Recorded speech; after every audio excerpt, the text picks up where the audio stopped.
ವಿಶ್ವದ ಅತ್ಯಂತ ದೊಡ್ಡ ಕ್ರೈಸ್ತ ಸಭಾಪಾಲಕನು, ಚರ್ಚಿನ ಪಾಸ್ಟರ್. ಆತನ ಹೆಸರು ಡಾಕ್ಟರ್ ಪಾಲ್ ಯಾಂಗಿ ಚೋ. ಈಗ ಆತನ ಹೆಸರು ಡೇವಿಡ್ ಯಾಂಗಿ ಚೋ ಎಂಬುದಾಗಿ ಕರೆಯಲಾಗುತ್ತಾ ಇದೆ. ಅವರ ಹೆಂಡತಿ ಕಾಲ್ನಲ್ಲಿ ಗಾಯವಾಗಿ ಎಷ್ಟೋ ದಿನಗಳಿಂದ ಪೀಡಿಸಲ್ಪಡ್ತಾ ಇರುವಾಗ ಈ ಅತ್ಯಂತ ದೊಡ್ಡ ಚರ್ಚಿಗೆ ಸಭಾಪಾಲಕನಾಗಿರ್ತಕ್ಕಂಥ ಅತ್ಯಂತ ದೊಡ್ಡ ದೊಡ್ಡ ಮಹಾಸಭೆಗಳಲ್ಲಿ ಸ್ವಸ್ಥತೆಯನ್ನು ಮಾಡತಕ್ಕಂಥ ಡಾಕ್ಟರ್ ಪಾಲ್ ಯಾಂಗಿ ಚೋ ಅವರಿಗೆ ಹೆಂಡತಿ ಪ್ರಶ್ನಿಸ್ತಾಳೆ. ಏನಂತ ಹೇಳ್ಕೊಂಡು, ನೀವು ಎಲ್ಲರಿಗೆ ಪ್ರಾರ್ಥನೆ ಮಾಡಿದಾಗ ಗುಣವಾಗ್ತದೆ, ನನಗೆ ಪ್ರಾರ್ಥನೆ ಮಾಡಿದರೆ ಯಾಕೆ ಗುಣವಾಗಲ್ಲ ಎಂಬುದಾಗಿ ಪ್ರಶ್ನಿಸ್ತಾಳೆ. ಆದರೆ ಹೆಂಡತಿ ಈ ಪ್ರಶ್ನೆ ಕೇಳಿದ ಕೂಡಲೇ ಗಂಡನಿಗೆ ಬಹಳ ದುಃಖ ಆಗ್ತದೆ. ಆದರೂ ಗಂಡನು ದೊಡ್ಡ ದೊಡ್ಡ ಆಸ್ಪತ್ರೆ ತಗೊಂಡೋಗಿ ಒಳ್ಳೆ ಚಿಕಿತ್ಸೆ ಕೊಡಿಸ್ತಾನೆ. 15 ದಿವಸ ಆಯಿತು, ಅವಳ ಗಾಯ ಆರ್ತಾ ಇಲ್ಲ, ಗಾಯ ಇನ್ನೂ ಜಾಸ್ತಿ ಆಗ್ತದೆ, ವಾಸನೆ ಬರ್ತಾ ಇದೆ, ಗಬ್ಬು ನಾರ್ತಾ ಇದೆ, ಕಾಲು ನೋವ್ತಾ ಇದೆ, ನಡಿಲಿಕ್ಕೆ ಆಗ್ತಾ ಇಲ್ಲ. 1 ತಿಂಗಳಾಯಿತು, ನಡಿಲಿಕ್ಕೆ ಆಗ್ತಾ ಇಲ್ಲ. ಈ ಗಂಡ ಏನು ಮಾಡ್ತಾನೆ, ಪ್ರತಿದಿನ ಅವಳ ಕಾಲಿಗೆ, ಪಾದದ ಕೆಳಗಿರುವಾಗ ಅದು ಕಾಲಿಗೆ ಹಚ್ಕೊಳ್ಳಿಕ್ಕಾಗಲ್ಲ. ಅದಕ್ಕಾಗಿ ಗಂಡನಾಗಿರುವ ಡಾಕ್ಟರ್ ಪಾಲ್ ಯಾಂಗಿ ಚೋ ಅವರು ತನ್ನ ಹೆಂಡತಿ ಗಾಯಗೆ, ಪಾದದ ಕೆಳಗಿರುವ ಗಾಯಕ್ಕೆ ಮಲಮನ್ನು ಹಚ್ತಾರೆ. ಮಲಮನ್ನು ಹಚ್ತಾ ಇರುವಾಗ ಒಂದು ದುಷ್ಟಶಕ್ತಿ ಬಂದು ಆತನಿಗೆ ಟೀಕೆ ಮಾಡ್ತದೆ. ಡಾಕ್ಟರ್ ಪಾಲ್ ಯಾಂಗಿ ಚೋ, ನೀನು ಭಾಳ ದೊಡ್ಡ ದೊಡ್ಡ ಮಹಾಸಭೆಗಳನ್ನು ನಡೆಸಿದೆಯಲ್ಲ, ನೀನು ಭಾಳ ದೊಡ್ಡ ಸ್ವಾರ್ಥಿ ಕೊಡುಗೆಗಳನ್ನು ನಡೆಸಿದಿಲ್ಲ ನೋಡು, ಈಗ ನಿನ್ನ ಹೆಂಡತಿಗೆ ನೀನು ಆರಾಮ ಮಾಡ್ಲಿಕ್ಕೆ ಆಗ್ತಿಲ್ಲ ಅಂತೇಳಿ ನಿನ್ನ ಹೆಂಡತಿ ಕಾಲು ಕೆಳಗೆ ಮಲ ಮಚ್ಕೊಳ್ತಾ ಕೂತ್ಕೊಂಡಿದೀಯಾ. ಶೇಮ್ ನಿನಗೆ ಶೇಮ್ ಟು ಶೇಮ್ ಎಂಬುದಾಗಿ ಆ ದುಷ್ಟಶಕ್ತಿ ಬಂದು ಆತನನ್ನು ಟೀಕೆ ಮಾಡ್ತಾ ಇದ್ದೆ. ಹೆಂಡತಿಯ ಪಾದದ ಕೆಳಗೆ ಇಷ್ಟು ದೊಡ್ಡ ಗಾಯವಾಗಿದ್ರೆ ಅದನ್ನು ಗುಣಪಡಿಸ್ಕೊಳ್ಳಿಕ್ಕಾಗಿಲ್ಲ, ಮತ್ತು ನೀನೊಂದು ದೊಡ್ಡ ಸಭಾಪಾಲಕನ, ನೀನೊಂದು ದೊಡ್ಡ ಸಭೆಗೆ ಚರ್ಚಿನ, ನೀನೊಂದು ದೊಡ್ಡ ಮಹಾಸಭೆಗಳಲ್ಲಿ ಸ್ವಸ್ಥತೆ ಮಾಡೋಣ ಎಂಬುದಾಗಿ ದುಷ್ಟಶಕ್ತಿ ಬಂದು ಆತನನ್ನು ಸವಾಲು ಹಾಕ್ತದೆ. ಪಾಪ ಬಹಳ ನೋವಾಗ್ತದೆ. ಯಾಕಂದರೆ ಆತನು ಅತ್ಯಂತ ದೊಡ್ಡ ಸಭೆಗೆ ಸಭಾಪಾಲಕನು, ಪಾಸ್ಟರ್ ಆಗಿದ್ದಾನೆ, ಮತ್ತು ದೊಡ್ಡ ದೊಡ್ಡ ಮಹಾಸಭೆಗಳಲ್ಲಿ ಅದ್ಭುತಗಳು, ಸೂಚಕಗಳು, ಮಹತ್ವ ಕಾರ್ಯಗಳು ಮಾಡಿರ್ತಕ್ಕಂಥ ಒಂದು ವ್ಯಕ್ತಿಯಾಗಿರ್ತಾನೆ. ಆದರೆ ಈತನು ಪ್ರಾರ್ಥನೆ ಮಾಡ್ತಾನೆ, ಯಾಕೆ ಆಗ್ತಾ ಇಲ್ಲ ದೇವರೇ, ಯಾಕೆ ಆಗ್ತಾ ಇಲ್ಲ, ಕಾರಣ ಏನಿದಕ್ಕೆ ಎಂಬುದಾಗಿ ಪ್ರಾರ್ಥನೆ ಮಾಡ್ತಾನೆ. 2 ತಿಂಗಳಾಯಿತು, ಅವಳ ಗಾಯ ಇನ್ನೂ ಹುಣ್ಣಾಗಿ ನಡಿಲಿಕ್ಕೆ ಇಷ್ಟು ಕಷ್ಟವಾಗ್ತಾ ಇದೆ ಅಂದರೆ ಅವಳು ನಡಿಲಿಕ್ಕೆ ಆಗ್ತಾ ಇಲ್ಲ. ಆವಾಗ ಪಾಲ್ ಯಾಂಗಿ ಚೋ ಅವರಾಗಿರ್ತಕ್ಕಂಥ ಇವರು ಬಹಳ ದುಃಖದಿಂದ, ಪ್ರತಿ ಸಾರಿ ನೀನು ಎಲ್ಲರಿಗೆ ಪ್ರಾರ್ಥನೆ ಮಾಡ್ತಿ, ನೀ ಎಲ್ಲ ಜನರು ಗುಣ ಆಗ್ತಾರೆ, ನನಗೆ ಪ್ರಾರ್ಥನೆ ಮಾಡಿದ್ರೆ ಯಾಕೆ ಗುಣ ಆಗ್ತಾ ಇಲ್ಲ ಎಂಬುದಾಗಿ ಪ್ರಶ್ನೆ ಕೇಳ್ತಾರೆ ಹೆಂಡತಿ. ಆವಾಗ ಡಾಕ್ಟರ್ ಪಾಲ್ ಯಾಂಗಿ ಚೋ ಅವರು ತನ್ನ ಹೆಂಡತಿಗೆ ಉತ್ತರ ಕೊಡ್ತಾರೆ, ನನಗೆ ಪ್ರಪಂಚದ ಎಲ್ಲ ಜನರು ನನ್ನನ್ನು ಪಾಸ್ಟರ್ ಎಂದು ಗೌರವಿಸ್ತಾರೆ, ಅದಕ್ಕೆ ಅವರಿಗೆ ಸ್ವಸ್ಥತೆ ಆಗ್ತದೆ. ನೀನು ನನ್ನನ್ನು ಏನಂದು ಗೌರವಿಸ್ತಿ ಗೊತ್ತಿದೆ? ಕಿಮ್ಮತ್ತಿಲ್ಲದ ಗಂಡಾಂಗ ನೋಡ್ತಾ ಇರ್ತೀನಿ ನನ್ನನ್ನು. ಅದಂಗೆ? ಯಾಕೆಂದರೆ ನೀನು ನನಕ್ಕಿಂತ ಹೆಚ್ಚಿನ ವ್ಯಾಸಂಗ ಪಡೆದಿದ್ದಿ, ಹೈಯರ್ ಎಜುಕೇಷನ್ ಮಾಡಿದಿ, ವಿದ್ಯಾಭ್ಯಾಸವನ್ನು ಪಡೆದಿ. ನೀನು ಕಡಿಮೆ ಎಜುಕೇಷನ್ ಉಳ್ಳವನು, ನೀನು ಡಿಪ್ಲೊಮಾನಲ್ಲಿ ಸರ್ಟಿಫಿಕೇಟ್ ಕೊಡಲಿಲ್ಲ ನಿನಗೆ, ನೀನು ನನಕ್ಕಿಂತ ಕಡಿಮೆ ನಾಲೆಜ್ ಅವನು, ನನಕ್ಕಿಂತ ಕಡಿಮೆ ತಿಳುವಳಿಕೆ ಜ್ಞಾನವುಳ್ಳವನು ಎಂಬುದಾಗಿ ನೀನು ತಿಳ್ಕೊಳ್ತಾ ಇರೋದ್ರಿಂದ ನನ್ನನ್ನು ನೀನು ಒಂದು ಕ್ರೈಸ್ತ ಸಭಾಪಾಲಕನಾಗಿ ನನ್ನನ್ನು ಗೌರವಿಸ್ತಾ ಇಲ್ಲ, ಭಾವಿಸ್ತಾ ಇಲ್ಲ. ನೀನು ನನ್ನನ್ನು ಕಿಮ್ಮತ್ತಿಲ್ಲದ ಗಂಡನಾಗಿ ನನ್ನನ್ನು ನೋಡ್ತಾ ಇದ್ದಿ, ನನ್ನ ಗಂಡನೇ ಅಲ್ಲ ಅಂತೇಳಿ ನೋಡ್ತಾ ಇದ್ದಿ. ಅದಕ್ಕೆ ನಿನಗೆ ಸ್ವಸ್ಥತೆ ಆಗ್ತಾ ಇಲ್ಲ. ಮತ್ತು ನಾನು ಪ್ರಾರ್ಥನೆ ಮಾಡಿದರೆ ನನ್ನ ಗಂಡನೇ ಅಲ್ಲ, ಈತನ ಮನೆಯವರು ಗಂಡನೆಲ್ಲ ಪ್ರಾರ್ಥನೆ ಮಾಡಿದ್ರೆ ಗುಣವಾಗುತ್ತಿಲ್ಲ ಎಂಬುದಾಗಿ. ಇದಕ್ಕೆ ಕಾರಣ ಏನಂದರೆ ನಿನ್ನಲ್ಲಿರ್ತಕ್ಕಂಥ ಅಗೌರವದಿಂದ ಬರ್ತಕ್ಕಂಥ ಅಪನಂಬಿಕೆ. ಏನು? ಅಗೌರವದಿಂದ ಬರ್ತಕ್ಕಂಥ ಅಪನಂಬಿಕೆ ಇದಕ್ಕೆ ಕಾರಣವಾಗಿದೆ ಎಂಬುದಾಗಿ ಹೇಳ್ತಾರೆ. ಎಲ್ಲರೂ ಹೇಳ್ತಿರಲ್ವಯ್ಯ, ಇವಳು ಅಷ್ಟಕ್ಕೂ ಬಿಡುದಿಲ್ಲ, ಹಿಂಗೆ ಹೇಳ್ತಾರೆ ಇವರು ಅಂತೇಳಿ ಈತನು ಅದಕ್ಕೆ ಸರಿಯಾದಂಥ ಉತ್ತರ ನಾನು ಕರ್ತನ ವಾಕ್ಯದಲ್ಲಿ ನೋಡಿದ್ದೇನೆ. ಭಾಳ ಜಾಗೃತಿ ಅಂತ ಕೇಳ್ಕೊಳ್ತೀರಿ. ಇವಳು ಈತನು ಹೇಳಿದ ಈ ವಿಷಯದಲ್ಲಿ, ನೀನು ನನ್ನನ್ನು ಪಾಸ್ಟರ್, ಸಭಾಪಾಲಕನೆಂದು ನನ್ನನ್ನು ಭಾವಿಸುವುದಿಲ್ಲ, ನನ್ನನ್ನು ಒಂದು ಗಂಡನಾಗಿ, ಅದು ಎಂಥ ಗಂಡ? ಕಿಮ್ಮತ್ತಿಲ್ಲದ ಗಂಡ ಅಂತೇಳಿ ಅಂದರೆ ನಿನಕ್ಕಿಂತ ಕಡಿಮೆ ಎಜುಕೇಷನ್, ನಿನಕ್ಕಿಂತ ಕಡಿಮೆ ನಾಲೆಜ್ ಅಂತೇಳಿ ನನ್ನನ್ನು ಆವಾಗ ತೆಗಳ್ತಾ ಇರ್ತೀಯಲ್ಲ, ನೀನು ಭಾಳ ಕಡಿಮೆ ಎಜುಕೇಟೆಡ್ ಇದೀಯ ಅಂತೇಳಿ ಹೇಳ್ತಾ ಇರ್ತೀಯಲ್ಲ, ನನ್ನನ್ನು ಟೀಕೆ ಮಾಡ್ತಾ ಇರ್ತಿ. ಅಂದರೆ ನನಗೇನು ಕೊಡೋದಿಲ್ಲ ನೀನು, ನನಗೆ ಆ ಪಾಸ್ಟರ್ ಎಂಬ ಗೌರವ ನನಗೆ ಕೊಡುವುದಿಲ್ಲ. ನಿನಗೆ ಆ ಗೌರವ ಇಲ್ಲದ ಕಾರಣದಿಂದ ಅದರ ನಿಮಿತ್ತ ಈತನು ಪ್ರಾರ್ಥನೆ ಮಾಡಿದರೆ ಗುಣವಾಗುತ್ತದ ಅನ್ನತಕ್ಕಂಥ ಅಪನಂಬಿಕೆ ನಿನ್ನಲ್ಲಿ ಕ್ರಿಯೆ ಮಾಡ್ತಾ ಇದೆ ಎಂಬುದಾಗಿ ಹೇಳ್ತಾನೆ. ಇದನ್ನು ಹೇಳಿದ ಕೂಡಲೇ ಈ ವಿಷಯದಲ್ಲಿ ಅವಳು ಇನ್ನೂ ಹೆಚ್ಚಾಗಿ ಪ್ರಾರ್ಥನೆ ಮಾಡ್ತಾ ಇರ್ತಾಳೆ. ಇನ್ನೂ ಹೆಚ್ಚಾಗಿ ಪ್ರಾರ್ಥನೆ ಮಾಡ್ತಾ ಇರುವಾಗ ಬಹಳ ಜಾಗ್ರತೆಯಿಂದ ಕೇಳ್ತೀರಿ ಎಲ್ಲರೂ ನನ್ನ ಪ್ರಿಯ ಸಹೋದರಿ. ಯಾಕೆ ಅಂದರೆ ಕ್ರೈಸ್ತ ಸಭಾಪಾಲಕರಾಗಿರ್ತಾನೆ ಪಾಸ್ಟರ್ಗಳ ಹೆಂಡತಿ ಮಕ್ಕಳು ಮತ್ತು ತಾವು ಒಂದೊಂದು ಸಾರಿ ಗುಣವಾಗದಿರುವಾಗ ಅವರು ನಿರಾಶಿತರಾಗ್ತಾರೆ, ಆಶಾಭಂಗ ಪಡ್ತಾರೆ ಮತ್ತು ದೇವರಿಂದ ಹಿಂಜರಿದು ಹೋಗತಕ್ಕಂಥ ಪರಿಸ್ಥಿತಿಗಳು ಬಹಳ ಜನರಿಗೆ ಬಂದಿದ್ದನ್ನು ನಾವು ನೋಡಿರ್ತೀವಿ. ಗಂಭೀರವಾಗಿ ಹೇಳ್ತಿರಲ್ವಿಯ. ಆದ ಕಾರಣ ಇಲ್ಲಿ ನಾವು ಗಮನಿಸ್ತಾ ಇದ್ದೇವೆ, ಪ್ರತಿಯೊಂದು ವಿಷಯಗಳಲ್ಲಿ ಅದ್ಭುತವಾದಂಥ ಸಂಗತಿಗಳನ್ನು ಗಮನಿಸ್ತಾ ಇದ್ದೇವೆ. ಅದೇನೆಂದರೆ ಇವಳು ಅದನ್ನು ಹೇಳಿದ ಕೂಡಲೇ ಸುಮಾರು 2 ತಿಂಗಳಾಯಿತು, 3 ತಿಂಗಳಾಯಿತು, ಗುಣ ಆಗ್ತಲ್ಲ. ಇನ್ನೂ ಅವಳ ಕಾಲಿನ ರೋಗ ಬಹಳ ಕಠಿಣವಾದಂಥ ಪರಿಸ್ಥಿತಿಗೆ ತಿರುಗಿಕೊಂಡಿದೆ. ಆಗ ಏನಾಯಿತು ಅವಳಿಗೆ, ಅವಳು ಎಲ್ಲೇ ಮಹಾಸಭೆಗಳು ಕೂಟಗಳು ಏರ್ಪಾಟಾಗಿದ್ರು ತನ್ನ ಗಂಡನಾದ ಡಾಕ್ಟರ್ ಪಾಲ್ ಎಂಗಿಚೋ ಜೊತೆಯಲ್ಲಿ ಹೋಗ್ತಿದ್ಲು. ಆದರೆ ಅವಳು ಹೋಟೆಲಲ್ಲೇ ಉಳ್ಕೋತಿದ್ಲು. ಮಹಾಸಭೆಯ ವೇದಿಕೆಯ ಮೇಲೆ ಹೋಗಿ ಡಾಕ್ಟರ್ ಪಾಲ್ ಎಂಗಿಚೋ ಅವ್ರ ಜೊತೆಯಲ್ಲಿ ಕೂತ್ಕೊಳ್ಳೋದಿಲ್ಲ ಅವರು. ಅದರ ನಿಮಿತ್ತ ಅವಳು ಬರದೇ ಇರೋದ್ರಿಂದ ಡಾಕ್ಟರ್ ಪಾಲ್ ಎಂಗಿಚೋ ಅವರ ಸಭೆ ಈತನು ಚೆನ್ನಾಗಿ ಪ್ರಸಂಗ ಮಾಡಿ ಹೇಗಾದ್ರೆ ಮಾಡಿ ಆತನು ಅದರಿಂದ ತಪ್ಪಿಕೊಂಡು ಬರ್ತಿದ್ದನು. ಗಂಭೀರವಾಗಿ ಹೇಳ್ತಿರಲ್ವಿಯ. ಆದರೆ ಜರುಗಿರ್ತಕ್ಕಂಥ ಸಂಗತಿ ಏನಂದ್ರೆ ಇಲ್ಲಿ ಹೌದು, ಅನಂತರ ನಡೆದಿರ್ತಕ್ಕಂಥ ಸಂಗತಿ ಏನಂದ್ರೆ ನಿಜವಾಗಲೂ ಆ ಒಂದು ಕೂಟ 6 ತಿಂಗಳಾಯಿತು. ಆ ಕೂಟ ಸೌತ್ ಕೊರಿಯಾನಲ್ಲಿ ಒಂದು ದೊಡ್ಡ ಮಹಾಸಭೆಯನ್ನು ಹಮ್ಮಿಕೊಂಡಿರ್ತಾರೆ. ಆ ಮಹಾಸಭೆಯನ್ನು ಏರ್ಪಾಟ್ ಮಾಡಿರ್ತಾರೆ. ಆ ಮಹಾಸಭೆಯಲ್ಲಿ ಡಾಕ್ಟರ್ ಪಾಲ್ ಎಂಗಿಚೋ ಅವರು ಸ್ವಸ್ಥತಾ ಸಭೆಗಳಲ್ಲಿ ಪ್ರಾರ್ಥನೆ ಮಾಡಬೇಕು, ಪ್ರಸಂಗ ಮಾಡಬೇಕು ಮತ್ತು ಅನೇಕ ಜನರಿಗೆ ಗುಣವಾಗುವಂತೆ ಪ್ರಾರ್ಥಿಸಬೇಕು. ಆ ಮಹಾಸಭೆಗೆ ಆತನು ಹೋಗಿರುವಾಗ ಆತನ ಜೊತೆಲಿ ಹೆಂಡತಿ ಕೂಡ ಹೋಗಿರ್ತಾಳೆ. ಹೋಗಿದ ಕೂಡಲೇ ಈತನು ಆ ರಾತ್ರಿಯಲ್ಲಿ ಆ ಸಮಯದಲ್ಲೆಲ್ಲ ಅವಳಿಗೆ ಮಲ ಮಚ್ಚೋದು, ಅವಳ ಕಾಲಿಗೆ ಮಲ ಮಚ್ಚೋದು, ಔಷಧಿಗಳು ತಿನ್ಲಿಕ್ಕೆ ಹೇಳೋದು, ಸುಮ್ಮನೆ ಕುಂತೀರ ಅಂತ ಹೇಳೋದು, ನಾನು ಹೋಗಿ ಬರ್ತೀನಿ ಅಂತ ಹೇಳೋದು. ಪ್ರತಿ ಸಾರಿ ಹಾಗೆ ಅವಳನ್ನು ತನ್ನ ಹೋಟೆಲ್ ರೂಮ್ನಲ್ಲಿ ಇಟ್ಟು ಆತನು ಮಹಾಸಭೆಗಳು ಯಾವ್ಯಾವ ಊರಿನಲ್ಲಿ ಏರ್ಪಾಟ್ ಮಾಡಿರ್ತಾರೆ, ಹಮ್ಮಿಕೊಂಡಿರ್ತಾರೆ, ಅಲ್ಲೆಲ್ಲ ಹೋಗಿ ಆತನ ಕೂಟಗಳನ್ನು ಮಾಡಿ ಬರ್ತಿದ್ದ, ಪ್ರಸಂಗ ಮಾಡಿ ಬರ್ತಿದ್ದ. ಆದರೆ ಆ ದಿವಸ ಏನಾಯಿತು, ಸೌತ್ ಕೊರಿಯಾನಲ್ಲಿ 6 ತಿಂಗಳು ಅವಳು ಆ ಕಾಲಿನಲ್ಲಿದ್ದಂಥ ಹುಣ್ಣನ್ನು ಅನುಭವಿಸ್ತಾ ಇದ್ದಳು. 6 ತಿಂಗಳ ಡಾಕ್ಟರ್ ಪಾಲ್ ಎಂಗಿಚೋ ಅವರ ಹೆಂಡತಿಯ ಪ್ರಶ್ನೆ. ಆದರೆ ಆ ದಿನ ಏನಾಯಿತು, ಈತನು ಪ್ರಸಂಗ ಮಾಡಲಿಕ್ಕೆ ವೇದಿಕೆ ಮೇಲೆ ಹತ್ತಿದ್ದಾನೆ. ವೇದಿಕೆ ಮೇಲೆ ಹತ್ತಿ ಎಲ್ಲರಿಗೆ ಕೃತಜ್ಞತೆಯನ್ನು ಹೇಳಿ ಆತನು ಹೇಳ್ತಾ ಇದ್ದಾನೆ ಅಂತೇಳಿ ಪಾಲ್ ಎಂಗಿಚೋ ಹೇಳ್ತಾ ಇದ್ದಾರೆ, ಇವತ್ತು ದೇವರು ಎಲ್ಲ ಜನರಿಗೆ ಸ್ವಸ್ಥತೆ ಮಾಡಲಿಕ್ಕಿದ್ದಾನೆ. ಇವತ್ತು ಒಬ್ಬನು ಸ್ವಸ್ಥತೆ ಆಗದೆ ಹೋಗುದಿಲ್ಲ. ಯೇಸುವಿನ ಪ್ರಸನ್ನತೆ, ಯೇಸುವಿನ ಸ್ಪರ್ಶ ನೀವು ಸ್ಪರ್ಶಿಸ್ತೀರಿ ಎಂಬುದಾಗಿ ಹೇಳ್ತಾ ಇವತ್ತು ಹಿಂಗೆ ಇಲ್ಲ ಕೇಳ್ತಾ ಇದ್ದಾರೆ. ಹಲ್ಲೆಲೂಯಾ. ಇದಕ್ಕೆ ಇಲ್ಲಿರ್ತಕ್ಕಂಥ ಸಭೆ ಜನರೆಲ್ಲರೂ ಅಂತೇಳಿ ಹಿಂತಿರುಗ್ತಾನೆ. ತಿರುಗಿದ ಕೂಡಲೇ ಇವರೆಲ್ಲ ಈ ಕೂಟಗಳನ್ನು ಏರ್ಪಾಟು ಮಾಡಿದರೆ ಅಂತೇಳಿ ನೋಡ್ತಾನೆ. ಅಲ್ಲಿ ಹೆಂಡತಿ ಬಂದು ಕುಂತಿರ್ತಾರೆ.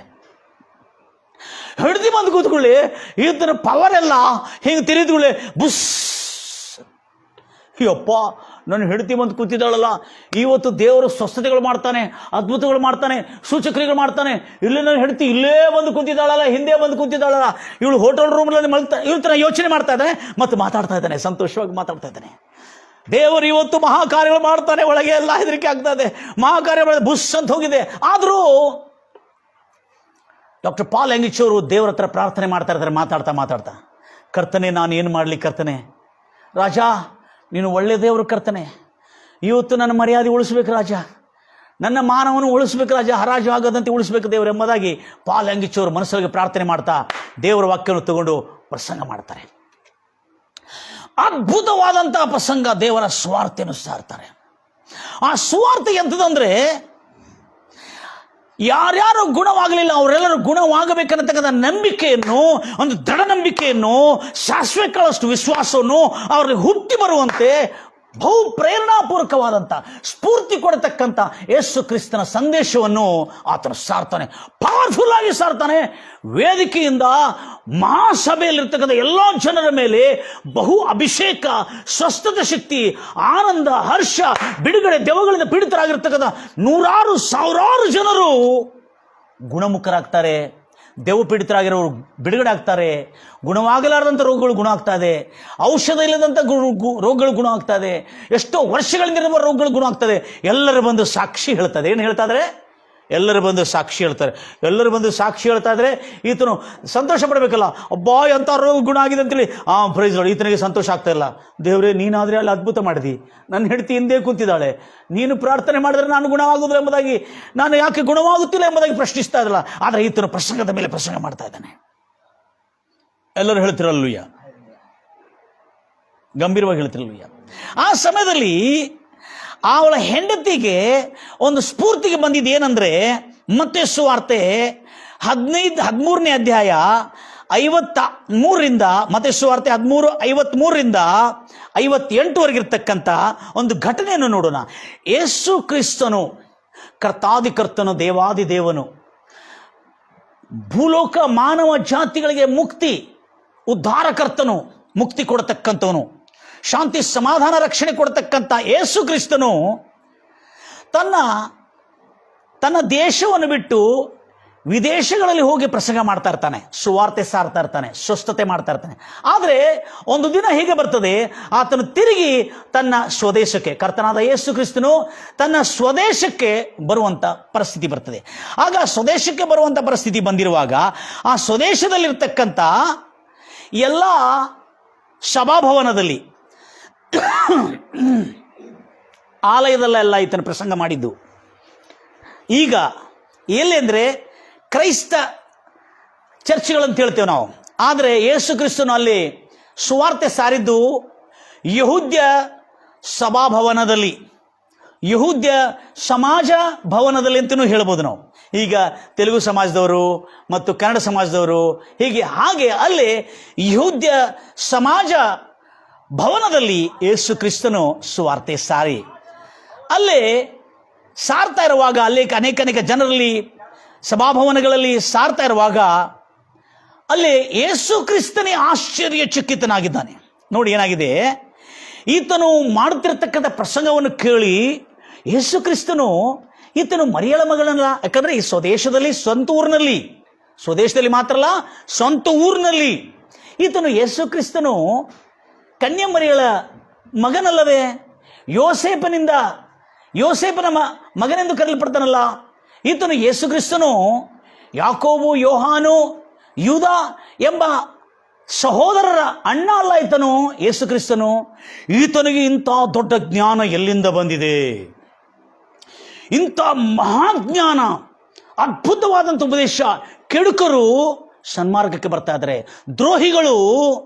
ದ್ರೋಹಿಗಳು, ಅಪರಾಧಿಗಳು ನಂಬಿಕಸ್ಥರಾಗ್ತಾ ಇದ್ದಾರೆ, ಪಾಪಿಗಳು ಪರಿಶುದ್ಧವಾಗ್ತಾ ಇದ್ದಾರೆ.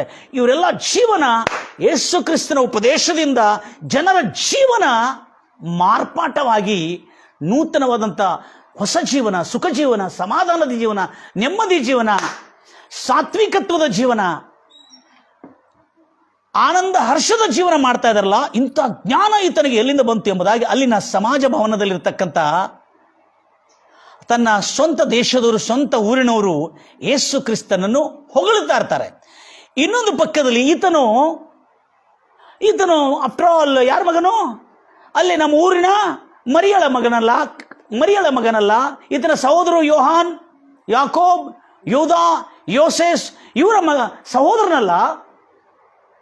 ಈತನು ಮಾಮೂಲಿ ನಮ್ಮಂತ ಮನುಷ್ಯನಲ್ಲ ಅಂತೇಳಿ ಆತನನ್ನು ತಮ್ಮ ಜೊತೆಯಲ್ಲಿ, ತಮ್ಮ ಊರಿನಲ್ಲಿ, ತಮ್ಮ ಕುಟುಂಬದಲ್ಲಿ, ತಮ್ಮ ಊರಿನ ಜನ ಅಲ್ಲ ಅಂತ ಹೇಳ್ಕೊಂಡು ಆತನನ್ನು, ಯೇಸು ಕ್ರಿಸ್ತನನ್ನು ಮಸಿಹ ಎಂದು, ಲಕ್ಷ್ಯ ಕೊಡ್ತಾ ಇದ್ದೀರಾ? ಯೇಸು ಕ್ರಿಸ್ತನನ್ನು ಮೆಸ್ಸಯ ಎಂದು ತನ್ನ ಹೃದಯದಲ್ಲಿ ಭಾವಿಸಲಿಲ್ಲ, ಈತನ ಸಾಮಾನ್ಯವಾಗಿ ನಮ್ಮ ಕನ್ಯೆ ಮರಿಯಳ ಮಗನಲ್ಲ ಈತನಂತೇಳಿ ಆತನನ್ನು ತನ್ನ ಮನಸ್ಸೊಳಗೆ ಜನರು ಸ್ವಂತ ಊರಿನಲ್ಲಿ, ಸ್ವಂತ ದೇಶದಲ್ಲಿ, ಸ್ವಂತ ಮನೆಯಲ್ಲಿ ಆತನನ್ನು ಮಸಿಹ ಎಂದು ಭಾವಿಸಲಿಲ್ಲ. ನಂಬಲಿಲ್ಲ ಅನ್ನೋ ಮಾತು ದೂರು. ಮಸಿಹ ಎಂದು ಭಾವಿಸಲಿಲ್ಲ. ಈತನ ಪ್ರಾರ್ಥನೆ ಮಾಡಿದ್ರೆ ಗುಣವಾಗುತ್ತದಾ ಎಂದು ಅವರಲ್ಲಿ ಅಪನಂಬಿಕೆ ಬಂದಿತ್ತಂತೆ. ಬಹಳ ಜಾಗ್ರತೆಯಿಂದ ಕೇಳ್ತೀರಿ ನನ್ನ ಪ್ರಿಯ ಸಹೋದರಿ ಸಹೋದರೇ, ಯಾಕಂದ್ರೆ ಇದು ಪ್ರತಿಯೊಬ್ಬ ಕ್ರೈಸ್ತ ಸೇವಕರ ಪ್ರಶ್ನೆ ಆಗಿರ್ತದೆ, ಪ್ರತಿಯೊಬ್ಬ ಗುಣವಾಗಲಾರದಂಥವರ ಪ್ರಶ್ನೆ ಆಗಿರ್ತದೆ. ಏನಂತ ಹೇಳ್ಕೊಂಡು, ಯೇಸು ಕ್ರಿಸ್ತನನ್ನು ಜಗದುದ್ಧಾರಕರ್ತನು, ವಿಮೋಚಕನು, ಉದ್ಧರಿಸುವನು, ಗುಣಪಡಿಸುವ ಮಸಿಹ ಎಂದು ಹೇಳಿಕೊಂಡು ಭಾವಿಸದೇ ಇರುವ ತನ್ನ ಸ್ವಂತ ಊರಿನವರು, ಬೈಬಲ್ನಲ್ಲಿ ಕ್ಲಿಯರ್ ಹೇಳಲಾಗಿದೆ, ಪ್ರವಾದಿ ಅಂದರೆ ಒಂದು ಪ್ರವಾದಿ ಸ್ವಂತ ದೇಶದಲ್ಲಾಗಲಿ, ಸ್ವಂತ ಊರಿನಲ್ಲಾಗಲಿ, ಸ್ವಂತ ಮನೆಯಲ್ಲಾಗಲಿ ಸನ್ಮತನಲ್ಲ. ಸನ್ಮತನನ್ನೋ ಪದ ಬಹಳ ಜಾಗ್ರತೆಯಿಂದ ಕೇಳಬೇಕು. ನನ್ನ ಪ್ರಿಯ ಸಹೋದರಿ ಸಹೋದರೇ, ಇವತ್ತು ನಿಮಗೆ ಸ್ವಸ್ಥತೆ, ಖಚಿತ ಬಿಡುಗಡೆ, ನಿಶ್ಚಯ, ನಿಮ್ಮ ಜೀವನದಲ್ಲಿ ಜಯ ತಪ್ಪುವುದೇ ಇಲ್ಲ. ಈ ವಚನವನ್ನು ಕೇಳಿ ನೀವು ಅರ್ಥ ಮಾಡಿಕೊಂಡಿದ್ರಿ. ಯಾಕಂದ್ರೆ ಇಲ್ಲಿ ಯೇಸು ಕ್ರಿಸ್ತನನ್ನು ತನ್ನ ಸ್ವಂತ ಕುಟುಂಬದವನು ಅಥವಾ ಯೂದಾ ಗೋತ್ರದವನು ಮತ್ತು ನಮ್ಮ ರಾಷ್ಟ್ರದವನೇ, ನಮ್ಮ ಊರಿನವನೇ, ನಮ್ಮ ಮನೆತನದವನೇ ಎಂಬುದಾಗಿ ಸ್ವಂತ ಜನರು ಯೇಸು ಕ್ರಿಸ್ತನನ್ನು ಮಸಿಹ ಎಂದು ಭಾವಿಸದೆ, ಅಂದರೆ ಗೌರವಿಸದೆ, ಅದಕ್ಕೆ ಹೇಳಿದೆ ಸ್ವಂತೂರಿನಲ್ಲಿ ಪ್ರವಾದಿ ಸನ್ಮಾನ್ಯನಲ್ಲ, ಆಗುವುದಿಲ್ಲ. ಸ್ವಂತೂರಿನಲ್ಲಾಗಲಿ, ಸ್ವಂತ ದೇಶದಲ್ಲಾಗಲಿ, ಸ್ವಂತ ಮನೆಯಲ್ಲಾಗಲಿ ಪ್ರವಾದಿ ಸನ್ಮಾನ್ಯನಲ್ಲ, ಸನ್ಮತನಲ್ಲ. ಅದು ಮಾರ್ಕ್ ಸುವಾರ್ತೆ 6ನೇ ಅಧ್ಯಾಯ, ಮಾರ್ಕ್ ಸುವಾರ್ತೆ 6ನೇ ಅಧ್ಯಾಯದಲ್ಲಿ ಕೂಡ, ಮಾರ್ಕ್ ಸುವಾರ್ತೆ 6ನೇ ಅಧ್ಯಾಯ 1ನೇ ವಚನದಿಂದ ಆ ಸತ್ಯವನ್ನು ನಾವು ನೋಡ್ತೇವೆ. ಅದೇನೆಂತ ಹೇಳ್ಕೊಂಡು, ಈತನು ಯೇಸು ಕ್ರಿಸ್ತನು ಒಂದು ಕಾರ್ಪೆಂಟರ್ ಕೆಲಸ ಮಾಡುವ ಯೋಸೇಫನಾಗಲಿ, ಥ್ಯಾಂಕ್ ಯು ಜೀಸಸ್, ಯೋಸೇಫನಾಗಲಿ,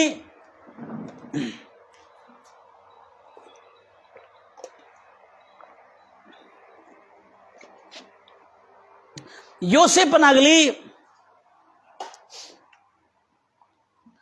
ಯೋಹಾನನು, ಯಾಕೋಬನು, ಯೂದ, ಯೋಸೇಸ್ ಎನ್ನತಕ್ಕಂಥ ಸಹೋದರನ ಅಣ್ಣವಲ್ಲವೇ ಎಂಬುದಾಗಿ ಯೇಸು ಕ್ರಿಸ್ತನು ಮಸಿಹ ಎಂದು ಭಾವಿಸದೆ, ಗೌರವಿಸದೆ, ಆತನ ಸ್ವಂತ ನಮ್ಮ ಊರಿನ ಮನುಷ್ಯನಂತೇಳಿ ಆತನನ್ನು ಅಗೌರವದಿಂದ ನೋಡಿದ ಮಾತ್ರ ಅಲ್ಲದೆ, ಆತನು ಪ್ರಾರ್ಥನೆ ಮಾಡಿದ್ರೆ ಗುಣ ಆಗ್ತದ, ನಮ್ಮ ಜೊತೆಯಲ್ಲಿದ್ದವನಲ್ಲ, ಆತನ ಮಗನಲ್ಲ, ಯೇಸು ಕ್ರಿಸ್ತನು ಮರಿಯಳ ಮಗನಲ್ಲ, ಯೋಸೇಫನ ಮಗನಲ್ಲ ಎಂಬುದಾಗಿ ಅಗೌರವಿಸಿದರು. ಮತ್ತು ಅಪನಂಬಿಕೆ ಇತ್ತು. ಬಹಳ ಜಾಗ್ರತೆಯಿಂದ ಕೇಳ್ತೀರಿ. ಇಲ್ಲಿ ಯೇಸು ಕ್ರಿಸ್ತನು ಹೇಳ್ತಾ ಇದ್ದಾನೆ,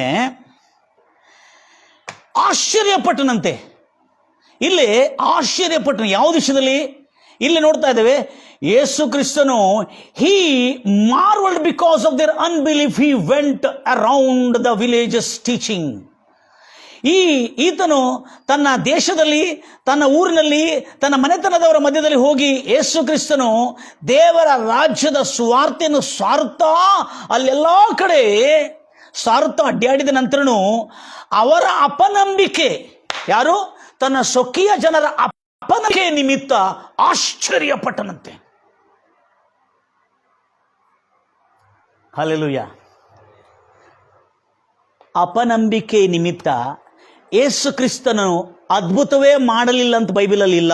ಜಾಗ್ರತೆಯಿಂದ ಗಮನಿಸ್ತೀರಿ ನನ್ನ ಪ್ರಿಯ ಸಹೋದರಿ ಸಹೋದರಿ, ಬಹಳ ಜಾಗ್ರತೆ.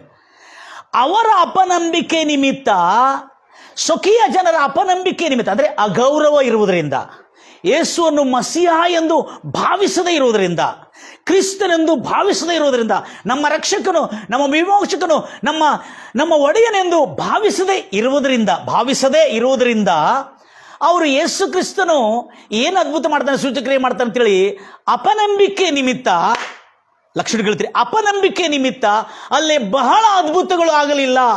ಅನೇಕ ಮಹತ್ವ ಕಾರ್ಯಗಳು, ಸೂಚಕಗಳು ಆಗಿಲ್ಲ ಅಂತ ಹೇಳಿದೆ ಹೊರತು ಅದ್ಭುತಗಳೇ ಆಗಿಲ್ಲ ಅಂತೇಳಿ ಬೈಬಲಲ್ಲಿ ಇಲ್ಲ. ಗಮನಿಸ್ತಿರಲ್ಲ. ಸೂಚಕಗಳು, ಮಹತ್ವ ಕಾರ್ಯಗಳು, ಸ್ವಸ್ಥತೆಗಳು ಆಗಲಿಲ್ಲ ಅಂತಿಲ್ಲ, ಅನೇಕ ಅದ್ಭುತಗಳು, ಮಹತ್ವ ಕಾರ್ಯಗಳು ಆಗಲಿಲ್ಲ ಅಂತ ಹೇಳಲಾಗಿದೆ ಹೊರತು ಅದ್ಭುತಗಳೇ ಆಗಲಿಲ್ಲ ಅಂತ ಹೇಳಿಲ್ಲ. ಓದ್ತೀರಾ ಮಾತನ್ನು ಮತ್ತೊಂದು ಆವರ್ತಿ. ಮತ್ತೇ ಸುವಾರ್ತೆ 16ನೇ ಅಧ್ಯಾಯದಲ್ಲಿ ನಾವು ನೋಡ್ತಾ ಇದ್ದೇವೆ, ಈತನಿಂದ ಏನು ಇಷ್ಟು ಮಹಾ ದೊಡ್ಡ ಅದ್ಭುತ ಕಾರ್ಯಗಳು. 58ನೇ ವಚನದಲ್ಲಿ, he did not do many mighty works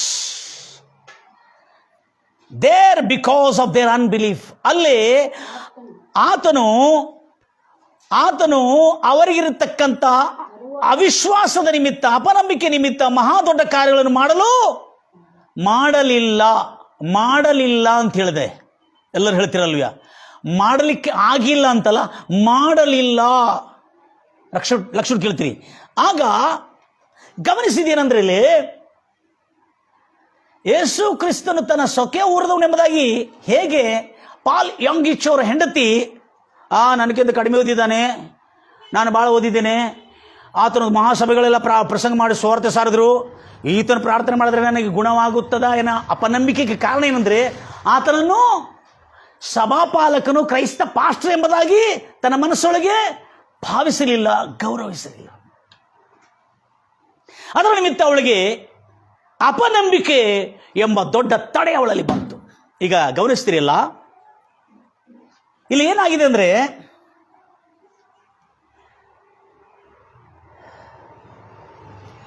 ಯೇಸು ಕ್ರಿಸ್ತನು ತನ್ನ ಸೇವೆಯಲ್ಲಿ ಗುಣಪಡಿಸಿರ್ತಕ್ಕಂಥ, ಗುಣವಾಗಿರ್ತಕ್ಕಂಥ ಜನರ ಬಗ್ಗೆ ವಿಚಾರ ಮಾಡಿದರೆ, ಅಲ್ಲೇ ಯೇಸು ಕ್ರಿಸ್ತನು ಯಾರಂತೆ ಗೊತ್ತಿಲ್ಲ. ಜಾಗ್ರತೆ ಅಂತ ಕೇಳ್ತೀರಿ. 38 ವರ್ಷದಿಂದ ಬೆತೆಸ್ತಾ ಕೊಳದ ಹತ್ರ ಒಂದು ಪಾರ್ಶ್ವವಾಯು ಬಿದ್ದಿದ್ದ. ಆ ಕೊಳದ ಒಳಗೆ ದೇವದೂತ ಬಂದು ಒಂದು ಸಮಯಕ್ಕೆ ಬಂದು, ಯಾವುದೋ ಒಂದು ಸಮಯಕ್ಕೆ ಬಂದು ನೀರನ್ನು ಕದಲಿಸ್ತಾ ಇತ್ತು. ನೀರನ್ನು ಕದಲಿಸಿರುವಾಗ ಯಾರು ಆ ಕೊಳದಲ್ಲಿ ಹೋಗಿ ಮೊದಲು ಬೀಳ್ತಾರೋ ಅವರು ಎಂಥ ರೋಗವಿರಲಿ ಎಲ್ಲ ಥರದ ರೋಗವನ್ನು ಗುಣಪಡಿಸತಕ್ಕಂಥ ಸಾಮರ್ಥ್ಯ ಆ ಕದಲಿಸಿರುವ ನೀರಿನಲ್ಲಿ ಇತ್ತು. ಯಾರು ಮೊದಲು ಬೀಳ್ತಾರೋ ಅವರು ಮಾತ್ರ ಗುಣ ಆಗ್ತಾರೆ, ಆಮೇಲೆ ಬಿದ್ದವರು ಗುಣ ಆಗುವುದಿಲ್ಲ ಆ ನೀರಿನಲ್ಲಿ. ಆದರೆ 38 ವರ್ಷದ ಪಾರ್ಶ್ವವಾಯು ರೋಗಿ ಹತ್ರ ಯೇಸು ಕ್ರಿಸ್ತನು ಆ ದಿನ ಬರ್ತಾನೆ. ಒಂದು ದಿನ ಬಂದು ಆತನ ಕೇಳ್ತಾನೆ, ನೀನು ಎದ್ದು ನಡಿಬೇಕೆಂಬುದಾಗಿದೆಯಾ ಅಂತ ಕೇಳ್ತಾನೆ. ಲಕ್ಷಣ ಕೇಳ್ತೀರಿ. ಹೌದು ಸರ್, ನಾನು ಎದ್ದು ನಡಬೇಕಂತಿದ್ದೀನಿ, ಆದರೆ ನನ್ನನ್ನು ತಗೊಂಡು ಹೋಗ್ಲಿಕ್ಕೆ ಯಾರೂ ಇಲ್ಲ ಏನವರೇ ಅಂತ ಹೇಳ್ತಾನೆ. ಹಾಗಾದರೆ ನೀನು ನಿನ್ನ ಹಾಸಿಗೆಯನ್ನು ತೆಗೆದುಕೊಂಡು ಎದ್ದು ನಡಿ ಅಂತ ಹೇಳ್ತಾನೆ. ಅಲ್ಲಿ ಅವನ ವಿಶ್ವಾಸ ಬಗ್ಗೆ ಮಾತಾಡ್ತಾನ, ಅವನ ಇಚ್ಛೆ ಬಗ್ಗೆ ಕೇಳ್ತಾನೆ, ನಿನಗೆ ಎದ್ದು ನಡೆಯುವ ಆಶೆ ಇದೆಯಾ, ಇಷ್ಟ ಇದೆಯಾ ಅಂತ ಕೇಳ್ತಾನೆ. ಅಲ್ಲೇ ಯೇಸು ಕ್ರಿಸ್ತನು ಯಾರಂತೇ ಗೊತ್ತಿಲ್ಲ. ಯೇಸು ಕ್ರಿಸ್ತನ ಮೇಲೆ ನಂಬಿಕೆ ಬರೋದಲ್ಲ, ಯೇಸು ಕ್ರಿಸ್ತನು ಯಾರಂತೆ ಗೊತ್ತಿಲ್ಲ. ಹಲ್ಲೆಲೂಯಾ. ಯೇಸು ಕ್ರಿಸ್ತನು ಇಂಥ ಮಹತ್ವ ಕಾರ್ಯಗಳು ಮಾಡ್ತಾನಂತನೂ ಗೊತ್ತಿಲ್ಲ, ಯೇಸುವಿನ ಹೆಸರು ಗೊತ್ತಿಲ್ಲ. ಈತನಿಗೆ ನಂಬಿಕೆ ಇಲ್ಲ, ಪರವಾಗಿಲ್ಲ, ಆದರೆ ಅಪನಂಬಿಕೆ, ಅರ್ಥ ಆಗ್ತಾ ಇದೆ ನಿಮಗೆ? ಈತನಿಗೆ ಗೊತ್ತೇ ಇಲ್ಲ, ಪರವಾಗಿಲ್ಲ, ಈತನಿಗೆ ಅರಿವೇ ಇಲ್ಲ, ಪರವಾಗಿಲ್ಲ.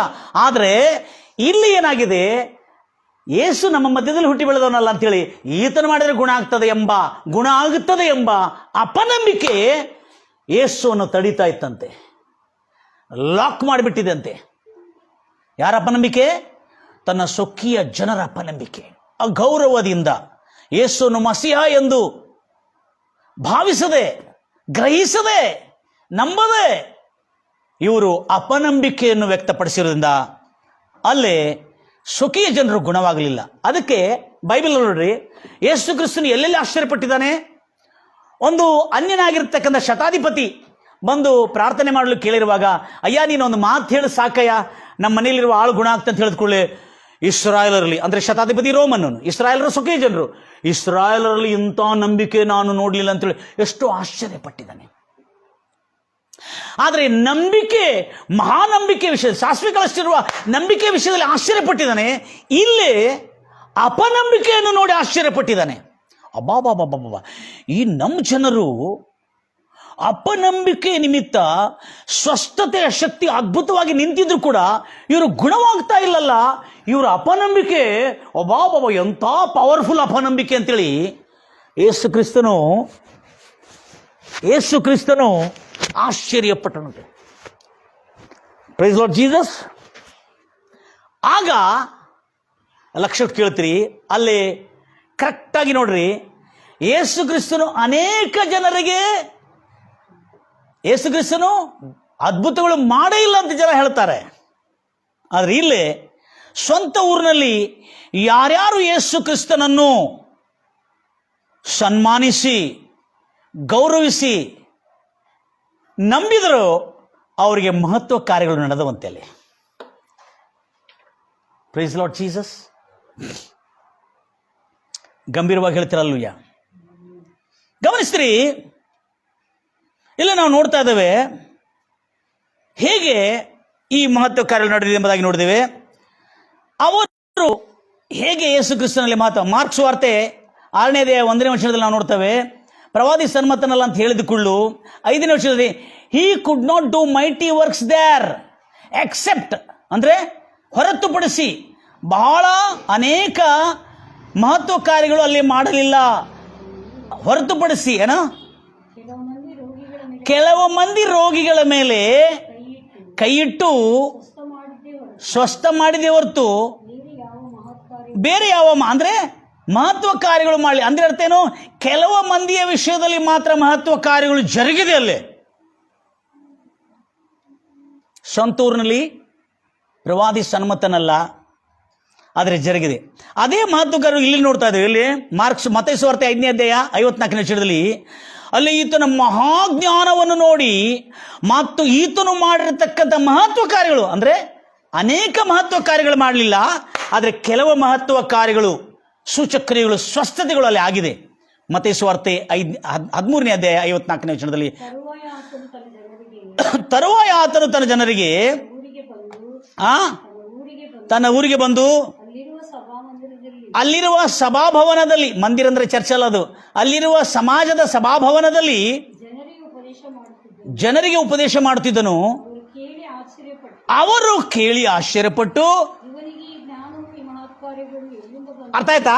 ಈತನಿಗೆ ಈ ಜ್ಞಾನವು, ಈ ಮಹತ್ವ ಕಾರ್ಯ, ಆತನ ಕೈ ಇಟ್ಟು ಗುಣ ಮಾಡಿದನಲ್ಲ, ಅಲ್ಲಿ ಕೆಲವು ಮಹತ್ವ ಕಾರ್ಯಗಳು ಆಗಿದೆ, ಆದರೆ ಅನೇಕ ಮಹತ್ವ ಕಾರ್ಯಗಳಾಗಲಿಲ್ಲ. ಎಲ್ಲರೂ ಹೇಳ್ತಿರಲ್ವಯ್ಯ. ಇದನ್ನು ಗಮನಿಸಿರ್ತಕ್ಕಂಥ ಆ ಡಾಕ್ಟರ್ ಪಾಲ್ ಯಂಗಿಚ್ ಅವರ ಹೆಂಡತಿ ಈತನ ಪ್ರಸಂಗ ಮಾಡಿ ಬಂದ ಕೂಡಲೇ ಈ ವಾಕ್ಯದಲ್ಲಿರ್ತಕ್ಕಂಥ ಸತ್ಯ ಅವಳ ಹೃದಯವನ್ನು ತಟ್ಟಿದೆ. ಅದಕ್ಕಾಗಿ ಅವಳು ಆ ದಿನ ಎಲ್ಲರೂ ಸ್ವಸ್ಥತಾಯಿತು, ಎಲ್ಲರೂ ಗುಣವಾದರು. ಡಾಕ್ಟರ್ ಪಾಲ್ ಯಂಗಿಚ್ ಅವರು ಏನು ಮಾಡಿದ್ರು, ಇನ್ನು ಮನೆಗೆ ಹೋಗ್ಬೇಕಂತೇಳಿ ಹೋಟೆಲ್ಗೆ ಹೋಗ್ಬೇಕಂತೇಳಿ ಎಲ್ಲ ತಯಾರಾಗಿ ಎಲ್ಲ ಫ್ರೆಶ್ ಆಗಿ ಮತ್ತು ತಿರುಗಿ ಅವರು ಭೋಜನ ಮಾಡಿಕೊಂಡು ತನ್ನ ಹೋಟೆಲ್ ರೂಮಿಗೆ, ಆತನಿಗೆ ಏರ್ಪಾಟ್ ಮಾಡಿರ್ತಕ್ಕಂಥ ಹೋಟೆಲ್ ರೂಮಿಗೆ ಹೋಗುವಾಗ ಅವ್ರ ಹೆಂಡತಿ ಮಾತಾಡೋದಿಲ್ಲ ಏನು. ಪಾಪ ಭಾಳ ಕಷ್ಟಪಟ್ಟು ನಡೀತಾ ಕಾರ್ನಲ್ಲಿ ಕೂತ್ಕೊಳ್ತಾಳೆ, ಏನೂ ಮಾತಾಡೋದಿಲ್ಲ ಗಂಡನ ಕಡೆ. ಈತನಿಗೆ ಹೆದರಿಕೆ ಆಗಿರ್ತದೆ, ಏನಪ್ಪ ನನ್ನ ಹೆಂಡತಿ ಸ್ಮೈಲ್ ಮಾಡ್ತಾ ಇಲ್ಲ, ನನ್ನ ಹೆಂಡತಿ ಸೀರಿಯಸ್ ಆಗಿದ್ದಾಳಲ್ಲ, ಹಲ್ಲೆಲೂಯ, ನನ್ನ ಹೆಂಡತಿ ಶಟ್ಕೊಂಡಿದ್ದಾಳಲ್ಲ ಅಂತೇಳಿ ಈತನು ಕೂಡ ಸುಮ್ಮನೆ ಇರ್ತಾನೆ. ಕಾರಲ್ಲಿ ಕೂತ್ಕೊಳ್ತಾರೆ, ಈತನು ಕೂಡ ಕಾರ್ನಲ್ಲಿ ಹೋಗ್ತಾನೆ. ಊಟ ಎಲ್ಲ ಆಯಿತು, ಆಮೇಲೆ ಸೀದಾ ಹೋಟೆಲ್ ರೂಮ್ ಹೋಗುವ ತನ್ನ ಹೆಂಡತಿ ಕೈ ಹಿಡ್ಕೊಂಡು ಹೋಗಿದ್ದಾನೆ. Praise Lord Jesus. ಯಾರು? ಹೆಂಡತಿ ಕೈ ಹಿಡ್ಕೊಂಡು ಹೋಗಿದ್ದಾನೆ. ಕಾಲು ನಡಿಲಿಕ್ಕೆ ಆಗ್ತಾಳೆ, ಭಾಳ ಕಷ್ಟಪಟ್ಟು ಹೋಗ್ತಾ ಇದ್ದಾರೆ. ಅಲ್ಲೇ ಮೇಲೆ ಲಿಫ್ಟ್ನಲ್ಲಿ ಹೋಗಿ ರೂಮ್ನಲ್ಲಿ ಹೋಗಿ ತಲುಪಿದ್ದಾರೆ. ರೂಮ್ನಲ್ಲಿ ಹೋಗಿ ತಲುಪಿದ ಕೂಡಲೇ ಗಂಡ ಪಾಪ ನೋಡ್ತಾ ಇರ್ತಾರೆ, ಏನು ಮಾತಾಡೋದಿಲ್ಲ ಅವ್ರಿಗೆ, ಏನು ಮಾತಾಡೋದು, ರಾತ್ರಿ ಏನು ಮಾತಾಡೋದಿಲ್ಲ, ಪೂರಾ ಮಾತುಗಳು ಬಂದಾಯಿತು. ಎಲ್ಲರೂ ಹೇಳ್ತಿರಲ್ವಯ್ಯ. ಆಗ ಗಂಡನು ಪ್ರತಿ ರಾತ್ರಿ ಅವಳ ಪಾದಕ್ಕೆ ಮಲಮಚ್ತಾ ಇರ್ತಾನೆ. ಆಗ ಅವಳು ಈತನ ಪಾದಕ್ಕೆ ಮಲಮಚ್ಚಬೇಕಲ್ಲ, ಈಗ ಏನಂತಾಳು ಏನೋ ಅಂತ ಸ್ವಲ್ಪ ಗಾಬರಿ ಆಗ್ತಾನೆ. ಯಾರು? ಗಂಡನು, ಪಾಲ್ ಯಂಗಿಚ್ ಅವರು. ಅವಳು ರೂಮ್ ಒಳಗೆ ಬಂದ ಕೂಡಲೇ ಅವಳ ವ್ಯಾನಿಟಿ ಬ್ಯಾಗನ್ನು ತೆಗೆದು ಎಲ್ಲ ಗುಳಿಗೆಗಳನ್ನೆಲ್ಲ ತೆಗೆದು, ಮಾತ್ರೆ ಗುಳಿಗೆ ಮಲಮೆಲ್ಲ ತೆಗೆದು ಅಲ್ಲಿರ್ತಕ್ಕಂಥ ಕಚರ ಡಬ್ಬಿಯಲ್ಲಿ ಹಾಕ್ಬಿಡ್ತಾಳೆ. ಕಚರ ಡಬ್ಬಿಯಲ್ಲಿ ಹಾಕಿದ ಕೂಡಲೇ ಪಾಲ್ ಯಂಗಿಚ್ ಅವರಿಗೆ ದುಃಖ ಆಗ್ತದೆ. ಅಪ್ಪ, ರಾತ್ರಿ ನೋವಾದರೆ ಹೆಂಗೆ, ಇವಳಿಗೆ ತ್ರಾಸಾದರೆ ಹೆಂಗೆ ಅಂತ ಹೇಳ್ಕೊಂಡು ಇವಳಿಗೆ ಹೇಳ್ತಾರೆ, ಏನಂದ್ರೆ ಆರಾಮಾಯ್ತಾ, ತೋರಿಸ ನನಗೆ ಕಾಲು ಅಂತೇಳಿ. ಇಲ್ಲ, ತೋರಿಸಲ್ಲ, ನಾನು ನೋಡದೆ ನಂಬ್ತಾ ಇದ್ದೇನೆ, ನನ್ನ ದೇವರು ನನ್ನನ್ನು ಗುಣಪಡಿಸಿದ್ದಾನೆ ಎಂಬುದಾಗಿ. Praise Lord Jesus. ಆದರೂ ಪಾಪ ಈ ಗಂಡನಿಗೆ, ಯಾರು? ಪಾಲ್ ಯಂಗಿಚ್ ಅವರಿಗೆ, ಇವಳು ಮಲಗ್ತಾಳೆ, ಮಲಗುವಾಗಲೂ ಪ್ರಾರ್ಥನೆ ಮಾಡ್ತಾಳೆ, ಯೇಸುವಿನ ಗಾಯದಿಂದ ನಾನು ಗುಣವಾಗಿದ್ದೇನೆ ಕರ್ತನೆ. ಯೇಸು ಸಿಲುವೆ ಮೇಲೆ ಗಾಯಪಟ್ಟಿದ್ದೆಷ್ಟು ನಿಜವೋ, ಯೇಸು ಸಿಲುವೆ ಮೇಲೆ ರೋಗಗೊಂಡಿದ್ದು ಎಷ್ಟು ನಿಜವೋ, ಎಷ್ಟು ನಿಜವೋ ಕರ್ತನೆ, ನಾನು ಗುಣವಾಗಿದ್ದು ಕೂಡ ಅಷ್ಟೇ ನಿಜ ಎಂಬುದಾಗಿ ಭಾಳ ಸಾರಿ ಸ್ತೋತ್ರ ಹೇಳಿ ಪ್ರಾರ್ಥನೆ ಮಾಡಿ, ಕರ್ತನೆ ನೀನು ಮಸಿಯ, ನೀನು ರಕ್ಷಕ, ನೀನು ವಿಮೋಚಕನು ಕರ್ತನೆ, ನಾನು ಗುಣವಾದೇನೆ ಎಂಬುದಾಗಿ ಹೇಳ್ಕೊಂಡು ಅವಳು ಪ್ರಾರ್ಥನೆ ಮಾಡ್ತಾ ಅರಿಕೆ ಮಾಡ್ತಾ, ನಾನು ನೋಡೋದ್ರಿಂದಲ್ಲ ನೋಡದೆ ನಂಬುತ್ತೇನೆ, ನನ್ನ ಕಾಲಿನಲ್ಲಿರುವ ರೋಗವನ್ನು ನೋಡ್ತಾ ಇಲ್ಲ, ನಾನು ನನ್ನ ಕಾಲಿನಲ್ಲಿ ಇದ್ದಂಥ ಆರೋಗ್ಯವನ್ನು ನೋಡ್ತಾ ಇದ್ದೇನೆ, ನನ್ನ ಕಾಲಿನಲ್ಲಿರುವ ರೋಗವನ್ನು ಯೇಸು ಕ್ರಿಸ್ತನ ಸಿಲುವೆ ಮೇಲೆ ನೋಡ್ತಾ ಇದ್ದೇನೆ, ಯೇಸು ಕ್ರಿಸ್ತನ ಸ್ವಸ್ಥತೆಯನ್ನು ನನ್ನ ಕಾಲ ಮೇಲೆ ನೋಡ್ತಾನೆ ಎಂಬುದಾಗಿ ಹೇಳ್ಕೊಂಡು ಅವಳು ಪ್ರಾರ್ಥನೆ ಮಾಡ್ತಾ ಅರಿಕೆ ಮಾಡ್ತಾ ಒಪ್ಪಿಕೊಳ್ತಾ ಇದ್ರ ಬಾಯಿಂದ, ಯೇಸು ಕ್ರಿಸ್ತನ ಗಾಯಗಳಿಂದ ನಾನು ಗುಣವಾದೆ, ಯೇಸು ಕ್ರಿಸ್ತನ ಗಾಯಗಳಿಂದ ಗುಣವಾದೆ ಎಂಬುದಾಗಿ ಹೇಳ್ಕೊಂಡು ಅವಳು ಸ್ವಲ್ಪ ತಮ್ಮ ನೋವು ಕಡಿಮೆ ಆಗಿತ್ತು, ಮಲ್ಕೊಂಡು ಬಿಟ್ಲು. ಡಾಕ್ಟರ್ ಪಾಲ್ ಯಾಂಗಿಚ್ ಅವರು ಏನು ಮಾಡಿದಾರೆ ಅಂದರೆ ಆಶ್ಚರ್ಯವಾಗಿದೆ. ರಾತ್ರಿ ಎದ್ದು ಆ ಕಚರಾ ಡಬ್ಬಿಯಲ್ಲಿ ಹಾಕಿರುವ ಎಲ್ಲ ಗುಳಿಗೆ ಮಲಮ್ಮು ಎಲ್ಲ ತಗೊಂಡು ಮತ್ತೊಂದು ಬ್ಯಾಗ್ನಲ್ಲಿಟ್ಟು ಅಲ್ಲಿ ಮನೆಯೊಳಗೆ ತನ್ನ ರೂಮ್ ಒಳಗೆ ಬಚ್ಚಿಟ್ಕೋತಾನೆ. ಯಾಕಂದರೆ ನನ್ನ ಹೆಂಡತಿಗೆ ರಾತ್ರಿ ಏನಾದ್ರು ನೋವಾದರೆ ಅರ್ಜೆಂಟಿಗೆ ಮತ್ತೆ ಎಲ್ಲಿ ಹೋಗಬೇಕು, ಅದು ಕೆಲಸಕ್ಕೆ ಬರ್ತದೆ ಅಂತೇಳಿ ಪಾಪ ಪಾಲ್ ಯಾಂಗಿಚ್ ಅವರು ತಂದು ಮತ್ತೆ ಇಟ್ಕೊಂಡಿರ್ತಾರೆ. ಆತನು ಪಾಲ್ ಯಾಂಗಿಚ್ ಅವರು ಬೆಳಿಗ್ಗೆ ಜಾವದಲ್ಲಿ ಅವರು ಪ್ರಾರ್ಥನೆ ಮಾಡಲಿಕ್ಕೆ ಕೇಳಬೇಕು. ಹಲ್ಲೆಲೂಯಾ, ಬೆಳಗಿನ ಜಾವದಲ್ಲಿ ಪ್ರಾರ್ಥನೆ ಮಾಡಲಿಕ್ಕೆ ಕೇಳಬೇಕು. ಅವಾಗ ಪ್ರಾರ್ಥನೆ ಮಾಡಲಿಕ್ಕೆ ಇದ್ದಾಗ ಆತನು ಸ್ಮೆಲ್ಗೆ ಹೆಂಡತಿಯ ಪಾದವನ್ನು ನೋಡೋದಕ್ಕಾಗಿ ಬೆಡ್ಶೀಟನ್ನು ತೆಗಿತಾನೆ. ತೆಗೆದು ನೋಡಿದ ಕೂಡಲೇ ಅವಳ ಪಾದ 100% ಗಾಯ ಗುಣವಾಯಿತು, ಅವರ ನೋವು ಗುಣವಾಯಿತು, ಅಲ್ಲಿ ಗಾಯ ಇದ್ದಲ್ಲ ಮಾಯವಾಗಿ ಸಂಪೂರ್ಣ ಸ್ವಸ್ಥತೆ ಆಗಿದ್ದು ನೋಡಿ ಪಾಲ್ ಯಾಂಗಿಚ್ ಅವರು ಕಣ್ಣೀರಿಟ್ಟು ಪಶ್ಚಾತ್ತಾಪಪಟ್ಟರಂತೆ. ಹಲ್ಲೆಲೂಯಾ, ಯೇಸಯ್ಯ, ನನ್ನ ಹೆಂಡತಿ ಅಪನಂಬಿಕೆ ಪಡ್ಕೊಳ್ಳಿ ಎಂಬುದಾಗಿ ನಾನು ತಿಳ್ಕೊಂಡಿದ್ದೆ, ನನ್ನ ಹೆಂಡತಿ ಗುಣವಾಗುವುದಿಲ್ಲ ಎಂಬುದಾಗಿ ನಾನು ತಿಳ್ಕೊಂಡಿದ್ದೆ, ಆದರೆ ನನ್ನಲ್ಲಿ ಅಪನಂಬಿಕೆ ಇತ್ತಲ್ಲ, ನಾನು ಅನೇಕ ಜನರಿಗೆ ಪ್ರಾರ್ಥನೆ ಮಾಡಿರುವಾಗ ಗುಣವಾಗುತ್ತಿತ್ತು. ಯೇಸಯ್ಯ, ನನ್ನನ್ನು ಕ್ಷಮಿಸು ಕರ್ತನೆ, ನಾನು ಪಾಪಿ ಕರ್ತನೆ, ನಾನು ಪ್ರಾರ್ಥನೆ ಮಾಡಿದ್ರೆ ನನ್ನ ಹೆಂಡತಿ ಗುಣವಾಗುತ್ತಾಳ ಅನ್ನುವ ಅಪನಂಬಿಕೆ ನನ್ನಲ್ಲಿತ್ತು. ಯಾಕಂದರೆ ಅವಳು ಪ್ರಾರ್ಥನೆ ಮಾಡಿ ಮಲ್ಕೊಂಡಿರಾಗಲೂ ನಾನು ತಿರುಗಿ ಡಸ್ಟ್ಬಿನ್ನಲ್ಲಿ ಕಚರಾ ಡಬ್ಬಿಯಲ್ಲಿ ಹಾಕಿರ್ತಕ್ಕಂಥ ಆ ಗುಳಿಗೆಯನ್ನು ತೆಗೆದು ಅವಳಿಗಾಗಿ ನಾನು ತೆಗೆದಿಟ್ಟಿದ್ದನಲ್ಲ, ಕರ್ತನೇ ನನ್ನನ್ನು ಕ್ಷಮಿಸು ಕರ್ತನೆ, ನೀನು ಸತ್ಯ ದೇವರು ಕರ್ತನೆ, ನನ್ನಲ್ಲಿ ಅಪನಂಬಿಕೆ ಇತ್ತು ಕರ್ತನೆ, ನನ್ನನ್ನು ಕ್ಷಮಿಸು. ಯಾಕಂದರೆ ಪ್ರಾರ್ಥನೆ ಮಾಡುವನಲ್ಲಿ ಅಪನಂಬಿಕೆ, ಹೆಂಡತಿಯಲ್ಲಿ ಅಗೌರವ, ಪ್ರಾರ್ಥನೆ ಮಾಡುವನಲ್ಲಿ ಅಪನಂಬಿಕೆ. ಡಾಕ್ಟರ್ ಪಾಲ್ ಯಾಂಗಿಚ್ ಅವರು ತನ್ನ ಅಪನಂಬಿಕೆ ನಿಮಿತ್ತ ತನ್ನ ಪಾಪ ದ್ರೋಹ ಅಪರಾಧಗಳನ್ನು ಒಪ್ಪಿಕೊಂಡು ನನ್ನನ್ನು ಕ್ಷಮಿಸು ದೇವರು ಎಂಬುದಾಗಿ ಆಗ ದೇವರ ಹತ್ರ ಕ್ಷಮೆ ಕೇಳಿದನು. ಅಂದಿನಿಂದ ಅವ್ರ ಹೆಂಡತಿಗೆ, ಆತನ ಸಾಯುವವರೆಗೂ ಅವ್ರ ಹೆಂಡತಿಗೆ ಆ ರೋಗ, ಆ ಒಂದು ಗಾಯ ತಿರುಗಿ ಬರಲೇ ಇಲ್ಲಂತೆ. ಯೇಸು ಕ್ರಿಸ್ತನು ತನ್ನ ಮಸಿಹ ಎಂದು ಭಾವಿಸದೆ ಅಪನಂಬಿಕೆ ನಿಮಿತ್ತ ನೀನು ನಾನು ಪಾಸ್ಟರ್ ಎಂಬುದಾಗಿ ನನ್ನನ್ನು ಗೌರವಿಸ್ತಲ್ಲ, ಅದಕ್ಕೆ ನಿನಗೆ ಗುಣವಾಗಲಿಲ್ಲ ಎಂಬುದಾಗಿ ಪಾಲ್ ಯಾಂಗಿಚ್ ಅವರು ಹೇಳಿದ್ರು. ಆದರೆ ಇಲ್ಲಿ ಪಾಲ್ ಯಾಂಗಿಚ್ ಅವರ ಒಳಗೆ ನನ್ನ ಹೆಂಡತಿ ಗುಣ ಆಗ್ತದೆ ಅನ್ನತಕ್ಕಂಥ, ಎಲ್ಲ ಜನರಿಗೆ ಗುಣ ಆಗ್ತದೆ ಅಂತ ನಂಬಿಕೆ ಇದೆ, ಆದರೆ ಸ್ವಂತ ಹೆಂಡತಿಗೆ ಗುಣ ಆಗ್ತದೆ ಅನ್ನತಕ್ಕಂಥ ನಂಬಿಕೆ ಈತನಿಗೆ ಇಲ್ಲದಿತ್ತಂಬುದಾಗಿ ಈತನು ಗ್ರಹಿಸಿದ. ಯಾವಾಗ ಆತನು ಕಚರಾ ಡಬ್ಬಿಯಲ್ಲಿ ಬಿದ್ದಿರ್ತಕ್ಕಂಥ ಗುಳಿಗೆಗಳನ್ನೆಲ್ಲ ತೆಗೆದು ಮೊನ್ನೆ ಮತ್ತು ನೋವಾದರೆ ನಮ್ಮ ಹೆಂಡತಿಗೆ ಬೇಕಂತೇಳಿ ಯಾವಾಗ ತೆಗೆದಿಟ್ಕೊಂಡಲ್ಲ, ಆವಾಗ ಆತನಿಗೆ ಅರ್ಥ ಆಗ್ತದೆ ಅಪನಂಬಿಕೆ ನನ್ನಲ್ಲಿತ್ತು, ಅವರಲ್ಲಿ ಅಗೌರವ ಇತ್ತೋ ಗೊತ್ತಿಲ್ಲ, ಆದರೆ ಅಪನಂಬಿಕೆ ನನ್ನಲ್ಲಿತ್ತು, ದೇವರೇ ನನ್ನನ್ನು ಕ್ಷಮಿಸಿ ಎಂಬುದಾಗಿ ಆತನು ಪ್ರಾರ್ಥನೆ ಮಾಡಿ ಅಂದಿನಿಂದ ತನ್ನ ಸ್ವಂತ ದೇಹದ ಮೇಲಾಗಲಿ ತನ್ನ ಕುಟುಂಬದ ಮೇಲಾಗಲಿ ಪ್ರಾರ್ಥನೆ ಮಾಡುವಾಗ ಅಪನಂಬಿಕೆಗೆ ಅವಕಾಶ ಕೊಡೋದಿಲ್ಲ. ನನ್ನ ಪ್ರಿಯ ಸಹೋದರಿ ಸಹೋದರರೇ, ಒಂದು ದೊಡ್ಡ ಅತ್ಯಂತ ಕ್ರೈಸ್ತ ಸಭಾಪಾಲಕರಾಗಿರ್ತಾನೆ ಡಾಕ್ಟರ್ ಪಾಲ್ ಯಾಂಗಿಚ್ ಅವರು ಈ ಒಂದು ವಚನದ ನಿಮಿತ್ತ ತನ್ನಲ್ಲಿ ಅಪನಂಬಿಕೆ ಇದೆ ಎಂಬುದಾಗಿ ತನ್ನ ಪಾಪ ಅಪರಾಧಗಳನ್ನು ಒಪ್ಪಿಕೊಂಡು ಪ್ರಾರ್ಥನೆಯಲ್ಲಿ ಒಪ್ಪಿಕೊಂಡಿದನು. ಅವರ ಹೆಂಡತಿ ಗುಣವಾದಳು. ಈತನು ಗುಣವಾಗಿರ್ತಕ್ಕಂಥ ಹೆಂಡತಿ ವಿಶ್ವಾಸದಲ್ಲಿ, ಹೆಂಡತಿ ಸಾಸಿವೆ ಕಾಳಷ್ಟು ವಿಶ್ವಾಸ ಇದ್ದು, ನಾನು ಯೇಸು ಕ್ರಿಸ್ತನ ಗಾಯಪಟ್ಟಿದಷ್ಟು ನಿಜವೋ, ನಾನು ಗುಣವಾಗಿದ್ದು ಕೂಡ ಅಷ್ಟೇ ನಿಜ ಎಂಬುದಾಗಿ ತನ್ನ ಬಾಯಿಂದ ಅರಿಕೆ ಮಾಡಿ ಹೇಳ್ತಾ ಪ್ರಾರ್ಥನೆ ಮಾಡಿ ಮಲ್ಕೊಂಡಿರುವ ಹೆಂಡತಿ ಗುಣವಾದಳು. ಅದೇ ಸಮಯದಲ್ಲಿ ಗಂಡನಾಗಿರುವ ಡಾಕ್ಟರ್ ಪಾಲ್ ಯಾಂಗಿಚ್ ಅವರು ಆ ಗುಣವಾಗಿರ್ತಕ್ಕಂಥ ರೋಗವನ್ನು ನೋಡಿ ತಾನು ಕೂಡ ಪಶ್ಚಾತ್ತಾಪಟ್ಟರು. ತನ್ನಲ್ಲಿರುವ ಅಪನಂಬಿಕೆ ನಿಮಿತ್ತ ಅವಳು ಗುಣವಾಗಲಿಲ್ಲ ಎಂಬುದಾಗಿ. ನನ್ನ ಪ್ರಿಯ ಸಹೋದರಿ ಸಹೋದರಿ, ನಿಮ್ಮಲ್ಲಿ ನಂಬಿಕೆ ಇಲ್ಲದರೂ ನ್ಯೂಟ್ರಲ್ ಆಗಿದ್ರೂ ಬೇಜಾರಿಲ್ಲ. ಆ 38 ವರ್ಷ ಪಾರ್ಶ್ವವಾಯುವಿಗೆ ನಂಬಿಕೆ ಅನ್ನೋದು ಗೊತ್ತಿಲ್ಲ, ಯೇಸು ಅನ್ನೋದು ಗೊತ್ತಿಲ್ಲ, ಅದ್ಭುತಗಳು ಗೊತ್ತಿಲ್ಲ, ಏನೂ ಗೊತ್ತಿಲ್ಲ. ಆ ನೀರಿನಲ್ಲಿ ಬಿದ್ದರೆ ನಾನು ನಡೀತೀನಿ ಎಂಬುದಾಗಿ ಅಷ್ಟೇ ಗೊತ್ತಿತ್ತು ಅವನಿಗೆ. ಆದರೆ ಅವ್ನು ಹೇಳಿದ, ನಿನಗೆ ಎದ್ದು ನಡೆಯುವ ನಂಬಿಕೆ, ಎದ್ದು ನಡೆಯುವ ಇಷ್ಟ ನಿನಗಿದೆ ಅಂತ ಕೇಳಿದ. ನಂಬಿಕೆ ಕೇಳಿದ, ಇಷ್ಟ ಇದೆ. ಇಷ್ಟ ಇದೆ ಅಂದರೆ ನಿನ್ನ ಹಾಸಿಗೆ ತಗೊಂಡು ಎದ್ದು ನಡಿ ಅಂತ ಹೇಳಿದ. ಅಲ್ಲಿ ನಂಬಿಕೆ ಬಗ್ಗೆ ಮಾತಾಡಲಿಲ್ಲ ನನ್ನ ಪ್ರಿಯ ಸಹೋದರಿ. ಆದರೆ ಅಪನಂಬಿಕೆ ಅನ್ನೋದು ದೇವರನ್ನು ಸ್ವಸ್ಥತೆ ಮಾಡದಂತೆ ನಾವು ತಡೀತಾ ಇದ್ದೇವೆ, ದೇವರಲ್ಲ. ದೇವರ ಸ್ವಸ್ಥತೆ ಮಾಡಲಿಕ್ಕೆ ದೇವರ ಯೇಸು ಕ್ರಿಸ್ತನು ಬೋಧಿಸ್ತಾ ಇರುವಾಗ ಸ್ವಸ್ಥತೆ ಮಾಡುವ ಶಕ್ತಿ ಯಾವಾಗಲೂ ಪ್ರೆಸೆಂಟ್ ಆಗಿರ್ತಿತ್ತಂತೆ. ಏನಾಗಿರ್ತಿತ್ತು? Healing power is present. ಸ್ವಸ್ಥತೆ ಮಾಡುವ ಶಕ್ತಿ ಯಾವಾಗಲೂ ಪ್ರೆಸೆಂಟ್ ಆಗಿರ್ತಿತ್ತಂತೆ. ಎಲ್ಲಿ ನೋಡಿದೆ ನಾವು ಅದನ್ನು? ನಮ್ಗೆ ಗೊತ್ತಿಲ್ಲ. ಲೂಕಾ ಸುವಾರ್ತೆ ಮತ್ತೆ ಸುವಾರ್ತೆಯಲ್ಲಿ ಅಲ್ಲಿ ಯಾವಾಗಲೂ ಹೀಲಿಂಗ್ ಪವರ್ ಆಲ್ವೇಸ್ ಪ್ರೆಸೆಂಟ್ ಎಂಬುದಾಗಿ ನೋಡಿದ್ದೇವೆ. ಆದರೆ ಅಲ್ಲಿ ನಂಬುವವರು ಅದನ್ನು ಅಪನಂಬಿಕೆ ನಿಮಿತ್ತ ಅನೇಕ ಜನ ನಂಬಲಿಕ್ಕಾಗಲಾರದವರು ಬೇಜಾರಿಲ್ಲ, ನಂಬಲಿಕ್ಕಾಗಲಾಗದೆಲ್ಲರೂ ಬಡ್ಡಿ ಇಲ್ಲ. ಆದರೆ ಅಪನಂಬಿಕೆ ತಡೀತದೆ ಅನ್ನತಕ್ಕಂಥ ಸತ್ಯವನ್ನು ಗ್ರಹಿಸಬೇಕು ನಾವಿಲ್ಲಿ. ಅವನು ಗೊತ್ತೇ ಇಲ್ಲ ಯೇಸು ಯಾರೆಂಬುದಾಗಿ, ಪರವಾಗಿಲ್ಲ, ಎಲ್ಲರೂ ಹೇಳ್ತೀರ ಅಲ್ಲೂಯ್ಯ, ಆದರೂ ಪರವಾಗಿಲ್ಲ. ಆದರೆ ಇಲ್ಲಿ ಅಪನಂಬಿಕೆ ಇದೆ. ಓದ್ತೀರಾ ಮಾತನ್ನು? ಯೇಸು ಕ್ರಿಸ್ತನು ಪ್ರಸಂಗ ಮಾಡ್ತಿರುವಾಗ ಸ್ವಸ್ಥತೆ ಮಾಡುವ ಶಕ್ತಿ ಅಲ್ಲಿ ಉಪಸ್ಥಿತಿಯಲ್ಲಿತ್ತಂತೆ. Praise Lord Jesus. The healing power was present when he was preaching in the synagogues ಎಂಬುದಾಗಿ ನಾವು ನೋಡ್ತೇವೆ. ಗಂಭೀರವಾಗಿ ಹೇಳ್ತೀರಾ ಅಲ್ಲೂಯ್ಯ?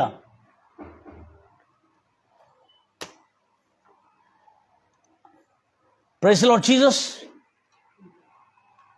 ಓದ್ತೀರಾ ಮಾತನ್ನು? ಅಲ್ಲಿ ಯೇಸು ಕ್ರಿಸ್ತನ ಸುವಾರ್ತೆಯನ್ನು ಸಾರ್ತಿರುವಾಗ ತನ್ನ ಸ್ವಂತ ದೇಶದಲ್ಲಿ ನಾಸರೇತಿನಲ್ಲಿ ಆತನ ಸುವಾರ್ತೆಯನ್ನು ಸಾರ್ತಾ ಸ್ವಸ್ಥತೆಗಳು ಮಾಡ್ತಾ ಅಪೊಸ್ತಲರ ಕೃತ್ಯ 30ನೇ ಅಧ್ಯಾಯ 10ನೇ ಅಧ್ಯಾಯ 38 ನಾವು ನೋಡ್ತೇವೆ. ಅಪೊಸ್ತಲರ ಕೃತ್ಯ ಈ ಕೃತ್ಯಗಳನ್ನು ನೋಡ್ತಾ ಇರುವಾಗ ಆತನ ಸ್ವಸ್ಥತೆ ಮಾಡುವ ಶಕ್ತಿ ಅಲ್ಲಿ ಏನಾಗಿತ್ತಂತೆ? ಪ್ರೆಸೆಂಟ್ ಆಗಿತ್ತಂತೆ. ಅಂದರೆ ಅಲ್ಲಿ ಉಪಸ್ಥಿತಿಯಲ್ಲಿ ಇತ್ತು. ಅಲ್ಲಿ ಎಲ್ಲರೂ ಅದನ್ನು ಗಮನಿಸ್ತಾ ಇದ್ರು. The healing power was present when he was preaching. ಆತನು ಪ್ರಸಂಗ ಮಾಡ್ತಿರುವಾಗ ಅಲ್ಲಿ ಸ್ವಸ್ಥತೆ ಮಾಡುವ ಶಕ್ತಿ ಅಲ್ಲಿ ಪ್ರೆಸೆಂಟ್ ಆಗಿತ್ತಂತೆ ಎಂಬುದಾಗಿ ಎಷ್ಟು ಅದ್ಭುತವಾಗಿ ಹೇಳಲಾಗಿದೆ. ಆತನು ಮಾಡ್ತಕ್ಕಂಥ ಪ್ರತಿಯೊಂದು ಎಲ್ಲ ರೀತಿಯಾದಂಥ ರೋಗಗಳನ್ನು ಸ್ವಸ್ಥತೆ ಮಾಡುವ ಶಕ್ತಿ ಅಲ್ಲಿ ಆತನು ಮಾಡ್ತಕ್ಕಂಥ ಶಕ್ತಿ ಅಲ್ಲೇ ಪ್ರೆಸೆಂಟ್ ಆಗಿತ್ತು ಎಂಬುದಾಗಿ ಅದ್ಭುತವಾಗಿ ಉಲ್ಲೇಖಿಸಲ್ಪಟ್ಟಿದೆ. ನನ್ನ ಪ್ರಿಯ ಸಹೋದರಿ. ಆತನು ಯಾವತ್ತೂ ಸ್ವಸ್ಥತೆ ಮಾಡದೆ ಬಿಡಲಿಲ್ಲ. ಆದರೆ ಎಲ್ಲ ಜನರು ಆತನು ಬೋಧಿಸ್ತಾ ಇರುವಾಗ ಲೂಕ 5:15 ಹೋದ್ರಿ. ಲೂಕ 5:15. ಒಂದಾನೊಂದು ದಿನದಲ್ಲಿ ಆತನು ಉಪದೇಶ ಮಾಡುತ್ತಿರಲು ಗಲಿಲಾಯ ಯೂದಾಯಗಳಲ್ಲಿ ಗ್ರಾಮಗಳಿಂದಲೂ ಯೆರೂಸಲೇಮಿಂದ ಬಂದಿರುವ ಫರಿಸಾಯರು ನ್ಯಾಯಶಾಸ್ತ್ರಿಗಳು ಆತನ ಹತ್ತಿರ ಕೂತ್ಕೊಂಡಿದ್ದರು. ಗುಣ ಮಾಡೋದಕ್ಕೆ ಕರ್ತನ ಶಕ್ತಿ ಅಲ್ಲಿ ಪ್ರೆಸೆಂಟ್ ಆಗಿತ್ತು. 5:17 ಕರ್ತನ ನಾಮಕ್ಕೆ ಮಹಿಮೆ. ಲೂಕಾ ಸುವಾರ್ತೆ 5:17 ನಾವು ನೋಡ್ತಾ ಇದ್ದೇವೆ. ಗುಣ ಮಾಡಲಿಕ್ಕೆ ಅಲ್ಲಿ ದೇವರ ಶಕ್ತಿ ಪ್ರಸ್ತುತವಾಗಿತ್ತಂತೆ, ಅಲ್ಲೇ ಹಾಜರಾಗಿತ್ತಂತೆ. ಅರ್ಥ ಏನು? ಅಪನಂಬಿಕೆಯ ದಶೆಯಿಂದ ಆತನ ಸ್ವಸ್ಥತೆಯನ್ನು ನಾವು ತಡೀತಾ ಇದ್ದೇವೆ. ಇವತ್ತು ಎಷ್ಟು ದಿನಗಳಿಂದ ಗುಣವಾಗಲಿಲ್ಲ ರೋಗ? ಯಾರು ಪ್ರಾರ್ಥನೆ ಮಾಡಿದ್ರು? ಇವತ್ತು ನಿಮ್ಮ ರೋಗ ಗುಣ ಆಗ್ತದೆ. ಎಲ್ಲರ ಎದ್ದಿನ ದೇವರ ಮಕ್ಕಳಿಗೆ ಸಮರ್ಪಿಸೋಣ. ದೇವರಿಗೆ ಖಂಡಿತವಾಗಿ ಅದ್ಭುತವಾದಂಥ ಕಾರ್ಯವನ್ನು ನಾವು ನೋಡಿದ್ದೇವೆ. ದೇವರ ಮಕ್ಕಳೇ, ಯೇಸು ಕ್ರಿಸ್ತನು ತನ್ನ ಸ್ವಂತ ಊರಿನಲ್ಲಿ ಯಾಕೆ ಅನೇಕ ಅದ್ಭುತಗಳು ಮಾಡಿದಾನೆ? ಅನೇಕ ಅದ್ಭುತಗಳು ಮಾಡಲಿಕ್ಕೆ ಆಗಲಿಲ್ಲ. ಅವರ ಅಪನಂಬಿಕೆ ನಿಮಿತ್ತ ಆಶ್ಚರ್ಯಪಟ್ಟನಂದ್ರೆ, ಅಪನಂಬಿಕೆ ದೇವರು ಸ್ವಸ್ಥತೆ ಮಾಡುವ, ಯೇಸು ಸ್ವಸ್ಥತೆ ಮಾಡುವ ಶಕ್ತಿಯನ್ನು ಲಾಕ್ ಮಾಡಿದೆ. ದೇವರೆಲ್ಲ ಲಾಕ್ ಮಾಡಿದ್ದು, ನಾವು ಲಾಕ್ ಮಾಡಿದ್ವಿ.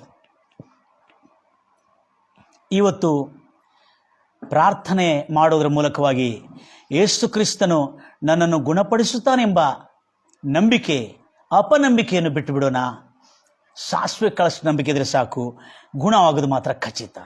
ಡಾಕ್ಟರ್ ಪಾಲ್ ಯಾಂಗೀಚ್ ಅವರ ಹೆಂಡತಿ ಹೇಗೆ ಗುಣವಾದಳೋ ಹಾಗೆ ಇವತ್ತು ಪ್ರತಿಯೊಬ್ಬರೂ ಕೇಳತಕ್ಕಂಥ ನನ್ನ ಪ್ರಿಯ ಸಹೋದರಿ, ನೀವು ಗುಣವಾಗ್ತೀರಿ. ಬಿಡುಗಡೆ ಆಗಲಾರದಂಥ ಸಮಸ್ಯೆಗಳಿಂದ, ಸಂಕಟಗಳಿಂದ, ಸೆರೆಮನೆಯಿಂದ ಬೇಡಿಗಳಿಂದ ಇವತ್ತು ನಿಮಗೆ ಬಿಡುಗಡೆ ಆಗುತ್ತದೆ. ಯಾಕಂದರೆ ಯೇಸು ಕ್ರಿಸ್ತನನ್ನು ನಾವು ಮಸೀಹ ಎಂದು ಭಾವಿಸ್ತಾ ಇದ್ದೇವೆ. ಯೇಸು ಕ್ರಿಸ್ತನನ್ನು ನಾವು ರಕ್ಷಕನು, ನಮ್ಮ ವಿಮೋಚಕನು, ನಮ್ಮನ್ನು ಕಾಪಾಡುವವನೆಂಬುದಾಗಿ ನಾವು ಭಾವಿಸುತ್ತಾ ಇದ್ದೇವೆ, ಗೌರವಿಸ್ತಾ ಇದ್ದೇವೆ, ನಂಬುತ್ತಾ ಇದ್ದೇವೆ. ಅದರ ನಿಮಿತ್ತ ಗುಣವಾಗಲಾರದವರು ಕೂಡ ಇವತ್ತು ಗುಣವಾಗಲಿ ಎಂಬುದಾಗಿ ಹಾರೈಸ್ತಾರೆ. ಎಲ್ಲರ ಎದ್ದಿಂದು ದೇವರಿಗೆ ಸಮರ್ಪಿಸೋಣ. ನಮ್ಮನ್ನು ಅತ್ಯಧಿಕವಾಗಿ ಪ್ರೀತಿ ಮಾಡುವ ಪರಲೋಕದಲ್ಲಿರುವಂಥ ನಮ್ಮ ತಂದೆ, ನಿನಗೆ ಸ್ತೋತ್ರ ಉಂಟಾಗಲಿ ಕರ್ತನೆ. ಎಷ್ಟು ಆಸಕ್ತಿಯಿಂದ ಜನರು ಕೇಳಿದ್ದಾರೆ ಕರ್ತನೆ. ಹೌದು, ಗುಣವಾಗಲಾರ್ದಂಥ ರೋಗ, ವೈದ್ಯರು ಉಪಚಾರ ಮಾಡಿದರೂ ಗುಣವಾಗ್ತಾ ಇಲ್ಲ, ಬಿಡುಗಡೆ ಆಗಲಾರ್ದಂಥ ಸಮಸ್ಯೆ. ಎಷ್ಟೋ ಜನರ ಹತ್ರ ಸಮಸ್ಯೆಗೆ ಸಮಾಧಾನಕ್ಕಾಗಿ ಉಪಾಯಗಳನ್ನು, ತಂತ್ರೋಪಾಯಗಳನ್ನು ಹುಡುಕಿದ್ರು ಸಮಸ್ಯೆಗಳಿಂದ ಬಿಡುಗಡೆ ಆಗ್ತಾ ಇಲ್ಲ. ಆದರೆ ಯೇಸು ಕ್ರಿಸ್ತನ ನಾಮದಲ್ಲಿ ಬಿಡುಗಡೆ ಆಗಲಾರದವರೆಲ್ಲರೂ ಇವತ್ತು ಸಂಪೂರ್ಣವಾಗಿ ಬಿಡುಗಡೆ ಆಗಲಿ ಎಂಬುದಾಗಿ ಯೇಸು ನಾಮದಲ್ಲಿ ಅಪ್ಪಣೆ ಕೊಡ್ತಾ ಇದ್ದಾನೆ ರಾಜ. ಗುಣವಾಗಲಾರದಂಥ ರೋಗ, ಅಪನಂಬಿಕೆಯ ದಶೆಯಿಂದ ಸ್ವಸ್ಥತೆಯನ್ನು ತಡೆಯತಕ್ಕಂಥ ಅಪನಂಬಿಕೆ ಇವತ್ತು ಕರ್ತನೆ, ನೀನು ಮಸೀಹ ಆಗಿದೆ, ನೀನು ರಕ್ಷಕನು, ನೀನು ವಿಮೋಚಕನು, ನಿನಗೆ ಅಸಾಧ್ಯವಾದುದು ಯಾವುದಿಲ್ಲ. ಯೇಸು ಕ್ರಿಸ್ತನ ಸ್ವಸ್ಥತ ಶಕ್ತಿ ಇಗೋ ನಿನ್ನ ಸಮೀಪದಲ್ಲಿದೆ. ಇವತ್ತು ನೀನು ಹೃದಯವನ್ನು ತೆರೆದು ಸ್ವೀಕರಿಸೋದಾದರೆ ನಿನ್ನ ದೇಹದಲ್ಲಿ ಎಲ್ಲ ಆರೋಗ್ಯ, ನಿನ್ನ ಆತ್ಮ ಪ್ರಾಣದಲ್ಲಿರ್ತಕ್ಕಂಥ ದಿಗುಲು, ಚಿಂತೆ, ಬಾಧೆ, ಮನಮುರಿವಿಕೆ, ಆಶಾಭಂಗಪಟ್ಟಿರುವ ಹೃದಯವನ್ನು ಇವತ್ತು ಸ್ವಸ್ಥತೆ ಪಡಿಸಲಿಕ್ಕಿದ್ದಾನೆ. ಇಗೋ ಯೇಸು ನಾಮದಲ್ಲಿ ಬಿಡುಗಡೆ ಆಗಲಿ ಎಲ್ಲ ಸಮಸ್ಯೆಗಳಿಂದ ಎಂಬುದಾಗಿ ಹಾರೈಸ್ತಾ ಇದ್ದಾನೆ ಕರ್ತನೆ. ಒಳ್ಳೆ ದೇವರೇ, ನಿನಗೆ ವಂದನೆಗಳು ರಾಜ. ಅದ್ಭುತವಾದಂಥ ಕಾರ್ಯಗಳು ನೀನು ಮಾಡಿ ತೋರಿಸಿದಿ ಕರ್ತನೆ. ಅಪನಂಬಿಕೆಯ ದಶೆಯಿಂದ ಯೇಸು ಕ್ರಿಸ್ತನ ಆಶ್ಚರ್ಯಪಟ್ಟಿದ್ದಲ್ಲದೆ ಅಲ್ಲೇ ಕೆಲವರ ಮೇಲೆ ಕೈ ಇಟ್ಟು ಬಹಳ ದೊಡ್ಡ ಮಹತ್ವ ಕಾರ್ಯಗಳನ್ನು ಅನೇಕ ಮಾಡಲಿಲ್ಲದ್ರು ಕೆಲವುದನ್ನು ಮಾಡಿದನೆ. ಇದನ್ನು ತಿಳಿದಿರತಕ್ಕಂಥ ನೀವು ಇವತ್ತು ನಮ್ಮಲ್ಲಿರ್ತಕ್ಕಂಥ ಅಪನಂಬಿಕೆಯನ್ನು ಬಿಟ್ಟು ಬಿಡೋದಾದರೆ ಖಂಡಿತವಾಗಿ ಯೇಸು ಕ್ರಿಸ್ತನ ಆ ಸ್ವಸ್ಥತೆ ನಿಮ್ಮ ಬಳಿಯಲ್ಲೇ ನಿಂತಿದೆ. ಆ ಸ್ವಸ್ಥತೆಯ ಶಕ್ತಿ ನಿಮ್ಮ ಬಳಿಯಲ್ಲೇ ತಯಾರಾಗಿ ನಿಂತಿದೆ. ನಂಬಿಕೆಯಿಂದ ಅದನ್ನು ನೀವು ಪಡ್ಕೊಳ್ಬೋದು. ಅಪನಂಬಿಕೆಯಿಂದ ತಡೆಯುವುದಲ್ಲ, ನಂಬಿಕೆಯಿಂದ ಆವಾಗ ನೀನು ನಂಬಿ ಲಾಕ್ ಓಪನ್ ಮಾಡಿದ್ರೆ ಯೇಸು ಆ ಸ್ವಸ್ಥತೆಯನ್ನು ಯೇಸು ಕ್ರಿಸ್ತನು ಕೂಡ ತಡಿಲಿಕ್ಕಾಗುವುದಿಲ್ಲ. ಯಾಕಂದರೆ ಒಬ್ಬ 12 ವರ್ಷದ ರಕ್ತಸ್ರಾವ ರೋಗಿ ಯೇಸುವನ್ನು ನಾನು ಮುಟ್ಟಿದರೆ ಗುಣವಾಗುತ್ತೇನೆ ಎಂದು ಅಂದುಕೊಂಡಳು. ಯೇಸುವನ್ನು ಮುಟ್ಟಿದರೆ, ಆತನ ಉಡುಪಿನ ಗೊಂಡೆಯನ್ನು ಮುಟ್ಟಿದರೆ ನಾನು ಗುಣವಾಗುತ್ತೇನೆ ಎಂದು ತನ್ನ ಮನಸ್ಸಲ್ಲಿ ಅಂದುಕೊಂಡಳು. ಮುಟ್ಟಿದಳು, ಗುಣವಾದಳು. ಈಗೋ ನಿನ್ನ ನಂಬಿಕೆ ನಿನ್ನನ್ನು ಗುಣ ಮಾಡಿದೆ ಎಂಬುದಾಗಿ ಹೇಳಿದ್ದಾನೆ. ಹೌದು, ಇವತ್ತು ಪ್ರಾರ್ಥನೆ ಮಾಡ್ತಾ ಇದ್ದೇವೆ ನಾವೆಲ್ಲರೂ. ನೀವು ಕೂಡ ನನ್ನ ಜೊತೆಲಿ ಪ್ರಾರ್ಥನೆ ಮಾಡ್ತಾ ಇದ್ರಿ. ನೀವು ಬೇಡುತ್ತಿರ್ತಕ್ಕಂಥ ಪ್ರಾರ್ಥನೆ ಖಂಡಿತವಾಗಿ ನಿಮಗೆ ಕೊಡ್ತಾನೆ ಎಂಬುದಾಗಿ ಇವತ್ತು ನಂಬಿರೋದಾದರೆ ಖಂಡಿತವಾಗಿ ನಿಮಗೆ ಸ್ವಸ್ಥತೆ, ಬಿಡುಗಡೆ, ಆನಂದ, ಹರ್ಷ, ಬಿಸ್ನೆಸ್ಸಲ್ಲಿ ಜಯ, ಗುಣವಾಗಲಾರದಂಥ ರೋಗ ಇವತ್ತೇ ಗುಣವಾಗಲಿ. ನಿಮ್ಮ ದುಃಖ ದಿನಗಳು ಸಮಾಪ್ತವಾದವು, ನಿಮ್ಮ ರೋಗದ ದಿನಗಳು ಸಮಾಪ್ತವಾದವು, ನಿನ್ನ ದರಿದ್ರದ ದಿನಗಳು, ಸಾಲದ ದಿನಗಳು ಸಮಾಪ್ತವಾದವು ಯೇಸು ಕ್ರಿಸ್ತ ನಾಮದಲ್ಲಿ. Praise the lord Jesus. ನಿನ್ನ ಅನಿಷ್ಟವು ಸಮಾಪ್ತವಾಯಿತು. ನಿನ್ನ ಸಭೆಗಳಲ್ಲಿ ಅನೇಕ ಜನ ಬರದೆ ತೊಂದರೆಗಳಿಂದ, ಸಮಸ್ಯೆಗಳಿಂದ ಪೀಡಿಸಲ್ಪಡ್ತಾ ಇದ್ದ, ಈಗೋ ನಿನ್ನ ಸಭೆಗಳು ತುಂಬಲಿ, ಕ್ರೈಸ್ತ ಸಭೆಗಳು ಅನೇಕ ಜನ ರಕ್ಷಣೆ ಹೊಂದಿ ಬರಲಿ ಎಂಬುದಾಗಿ ಹಾರೈಸುತ್ತಾ ಇದೆ. ಕರುಣಾಮಯನಾದ ದೇವರೇ, ನಿನಗೆ ವಂದನೆಗಳು ಕರ್ತನೆ. ಎಷ್ಟೋ ಆಸಕ್ತಿಯಿಂದ ಕೇಳ್ತಿರ್ತಕ್ಕಂಥ ಎಲ್ಲ ನನ್ನ ಪ್ರಿಯ ಸಹೋದರಿ ಸಹೋದರರಿಗೆ ಇವತ್ತು ಸಂಪೂರ್ಣ ಅಪನಂಬಿಕೆ ಎಂಬ ಆ ಭಾವನೆಯಿಂದ ಬಿಡುಗಡೆ ಆಗಲಿ ಎಂಬುದಾಗಿ ಅಪ್ಪಣೆ ಕೊಡ್ತಾ ಇದ್ದಾನೆ ರಾಜ. ಶುದ್ಧವಾಗಲಿ ಎಂಬುದಾಗಿ ಅಪ್ಪಣೆ ಕೊಡ್ತಾ ಇದ್ದಾನೆ. ವಿಶ್ವಾಸ, ಸಾಸಿವೆ ಕಾಳಷ್ಟು ವಿಶ್ವಾಸ ಇವತ್ತು ಅವರಲ್ಲಿ ಬರಮಾಡಿದಕ್ಕಾಗಿ ಸ್ತೋತ್ರ ಕರ್ತನೆ. ನಿನ್ನ ಸ್ವಸ್ಥತ ಶಕ್ತಿ ಉಪಸ್ಥಿತಿಯಲ್ಲಿದೆ. ಅವರೆಲ್ಲರೂ ಗುಣವಾಗಲಿ ಎಂಬುದಾಗಿ ಹಾರೈಸುತ್ತಾ ಯೇಸು ಕ್ರಿಸ್ತ ನಾಮದಲ್ಲಿ ಪ್ರಾರ್ಥಿಸಿ ಬೇಡಿ ಹೊಂದಿದ್ದೇನೆ ತಂದೆ. ನನ್ನ ಪ್ರಿಯ ಸಹೋದರಿ ಸಹೋದರರೇ, ಎಷ್ಟೋ ಆಸಕ್ತಿಯಿಂದ ಕೇಳಿದ್ರಿ. ಒಂದು ದೊಡ್ಡ ಸೇವಕನ ಹೆಂಡತಿ ಗುಣವಾಗಿದ್ದು ನೀವು ಕೂಡ ಇವತ್ತು ಗುಣವಾಗೋದು, ಸ್ವಸ್ಥತೆ ಆಗೋದು ಖಂಡಿತ. ನಿಮ್ಮ ದುಃಖ ದಿನಗಳು ಸಮಾಪ್ತವಾದವು. God bless you.